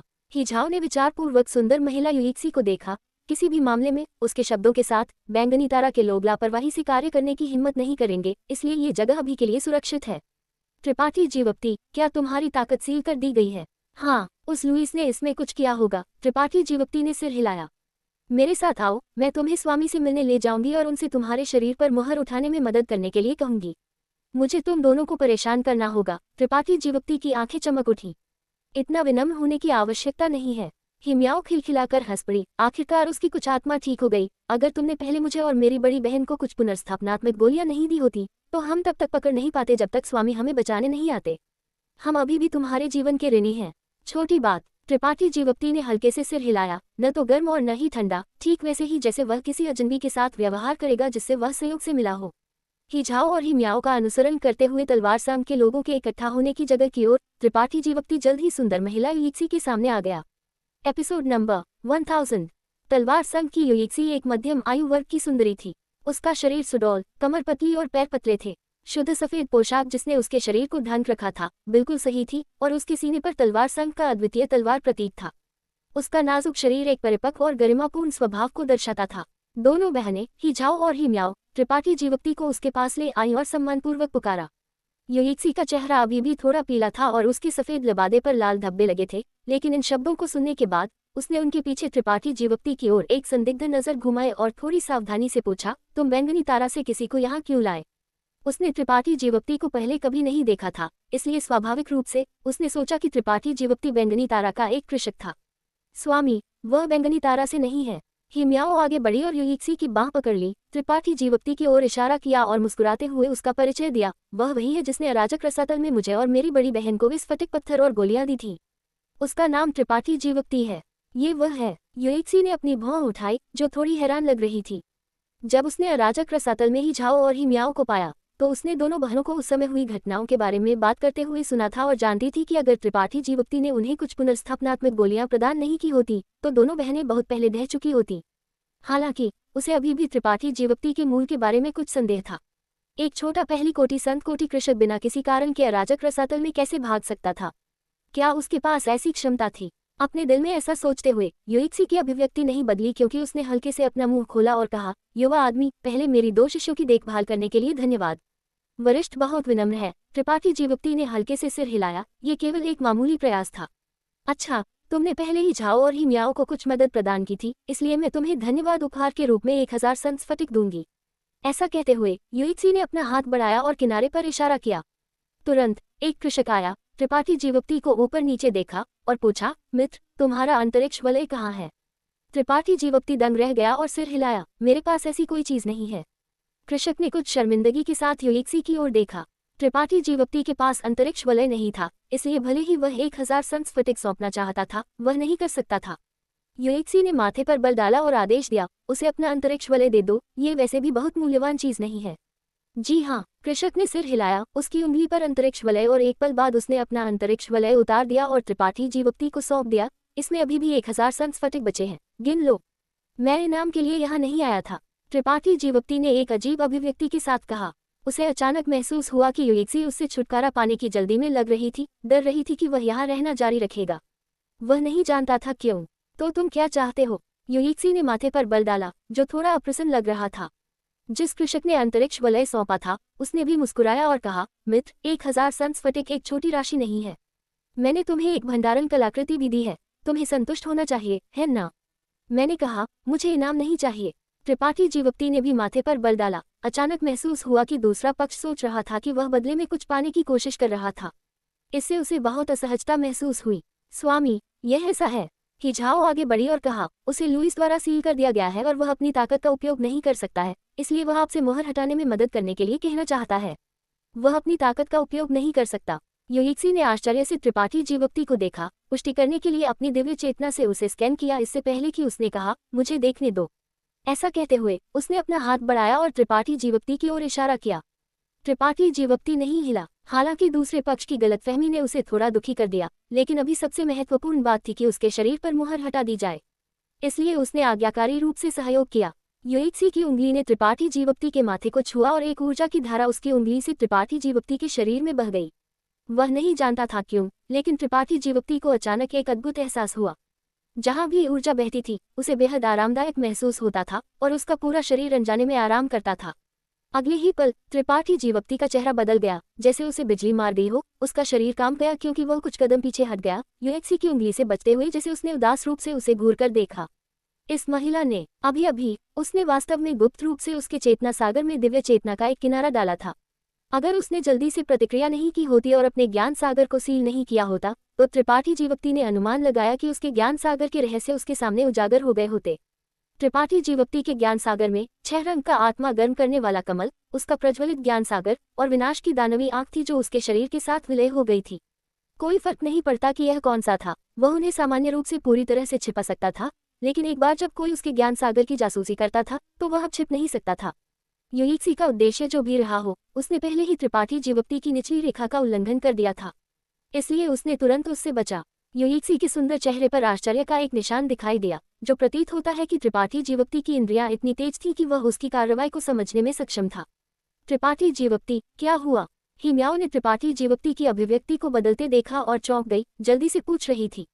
ये कुछ नहीं है, वरिष्ठ की खेती बहुत अधिक है, इसलिए मैं अपने शरीर में प्रवेश करने वाले बल को सहन नहीं कर सका, त्रिपाठी जीवप्ती ने लापरवाही से समझाया। सच्चाई नहीं बताई क्योंकि इससे उसे कोई फायदा नहीं होता। युएक्सी एक पल के लिए चौंक गई, इससे पहले कि वह मुस्कुराए। मेरे हाथ और पैर बहुत भारी थे, जिससे तुम डर गए। स्वामी, क्या उसके शरीर पर मुहर टूट गई है? ही झाओ ने चिंता से पूछा।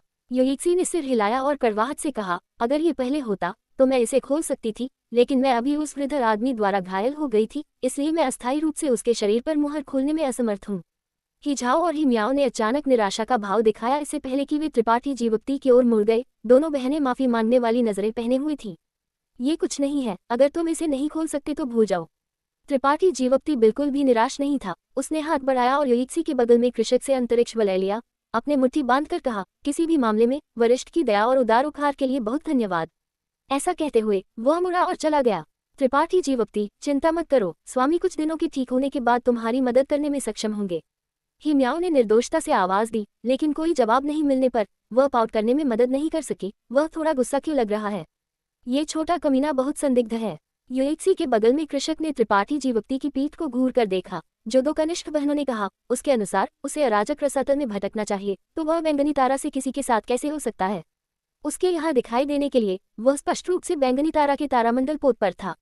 इसके अलावा वह सिर्फ एक छोटा पहली कोटि संत कोटि कृषक है। लुईस अपनी ताकत को नियंत्रित करने के लिए इतना प्रयास क्यों खर्च करेगा? तुम्हारा क्या मतलब है? ही झाओ ने आदमी को देखा। कृषक ने सार्थक रूप से मुस्कुराया, मुझे बस लगता है कि दो स्वामी को उसके द्वारा धोखा नहीं दिया जाना चाहिए था, है ना?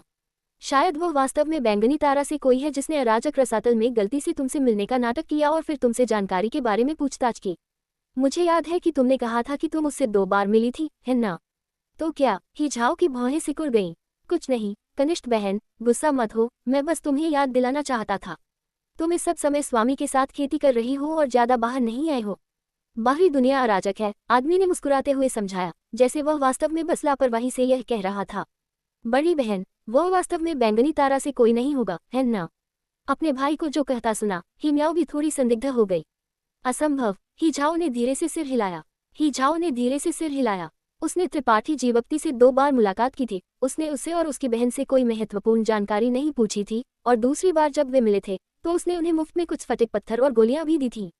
अगर वह वास्तव में बैंगनी तारा से कोई होता तो उसे ऐसा करने की कोई आवश्यकता नहीं होती। उसे बस लुईस को खबर लीक करने की जरूरत थी और वे अपने स्वामी के आने का इंतजार नहीं कर पाते। इस तरह उसने अपने भाई के अनुमान पर विश्वास नहीं किया। सावधान रहने में कुछ भी गलत नहीं है, युएक्सी ने कहा। स्वामी, ही झाओ ने अजीब तरह से युएक्सी को देखा, जो कुछ कहना चाहती थी लेकिन हिचकिचा रही थी। तुम क्या कहना चाहती हो? नहीं, कुछ नहीं, स्वामी, आपको पहले आराम करना चाहिए। ही झाओ ने उन शब्दों को निगल लिया जो वह कहने वाली थी। वह मूल रूप से अपने स्वामी से पूछना चाहती थी कि क्या वह वास्तव में त्रिपाठी जीवप्ती के शरीर पर मुहर नहीं उठा सकती थी, लेकिन वह खुद को पूछने के लिए नहीं ला सकी। त्रिपाठी जीवप्ती के अकेले आंकड़े को देखते हुए ही झाओ थोड़ा परेशान महसूस करने में मदद नहीं कर सकी।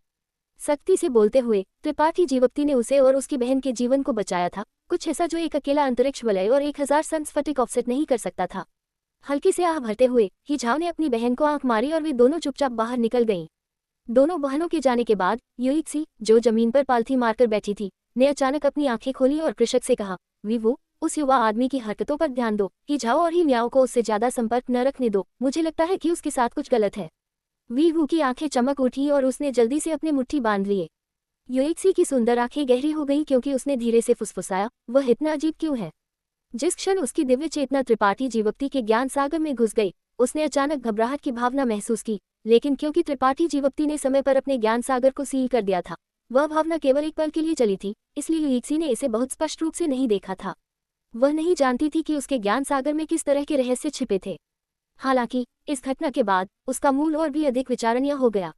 युइक्सी को सावधानी से कार्य करने के लिए कोई विकल्प नहीं था, कहीं उसके दो प्रशिक्षु वास्तव में इस युवा आदमी द्वारा धोखा न खा जाएं। वह अपने प्रशिक्षुओं के व्यक्तित्वों को सबसे अच्छी तरह से समझती थी। वे दयालु थी, परेशानी पैदा नहीं करती थी और जानती थी कि दयालुता का बदला कैसे चुकाना है। इस युवा आदमी ने उनके जीवन को बचाया था, इसलिए वे निश्चित रूप से उसकी दयालुता का बदला चुकाना चाहेंगे। अगर इस मामले को ठीक से नहीं संभाला गया तो ये निश्चित रूप से परेशानी भरा होगा। त्रिपाठी जीवक्ति तलवार संघ के लोगों से दूर रहा और अकेले बैठने के लिए एक जगह ढूंढ ली। उसे लगा कि उसके लिए युइक्सी के पास न जाना सबसे अच्छा है। ये सुंदर महिला स्पष्ट रूप से उसके ज्ञान सागर पर संदिग्ध थी और उसके प्रति उसका रवैया बहुत अच्छा नहीं था। बैंगनी तारा के लोगों ने अब उसे भड़काने की हिम्मत नहीं की, इसलिए त्रिपाठी जीवक्ति ने अनुमान लगाया कि वह अभी के लिए सुरक्षित रहेगा।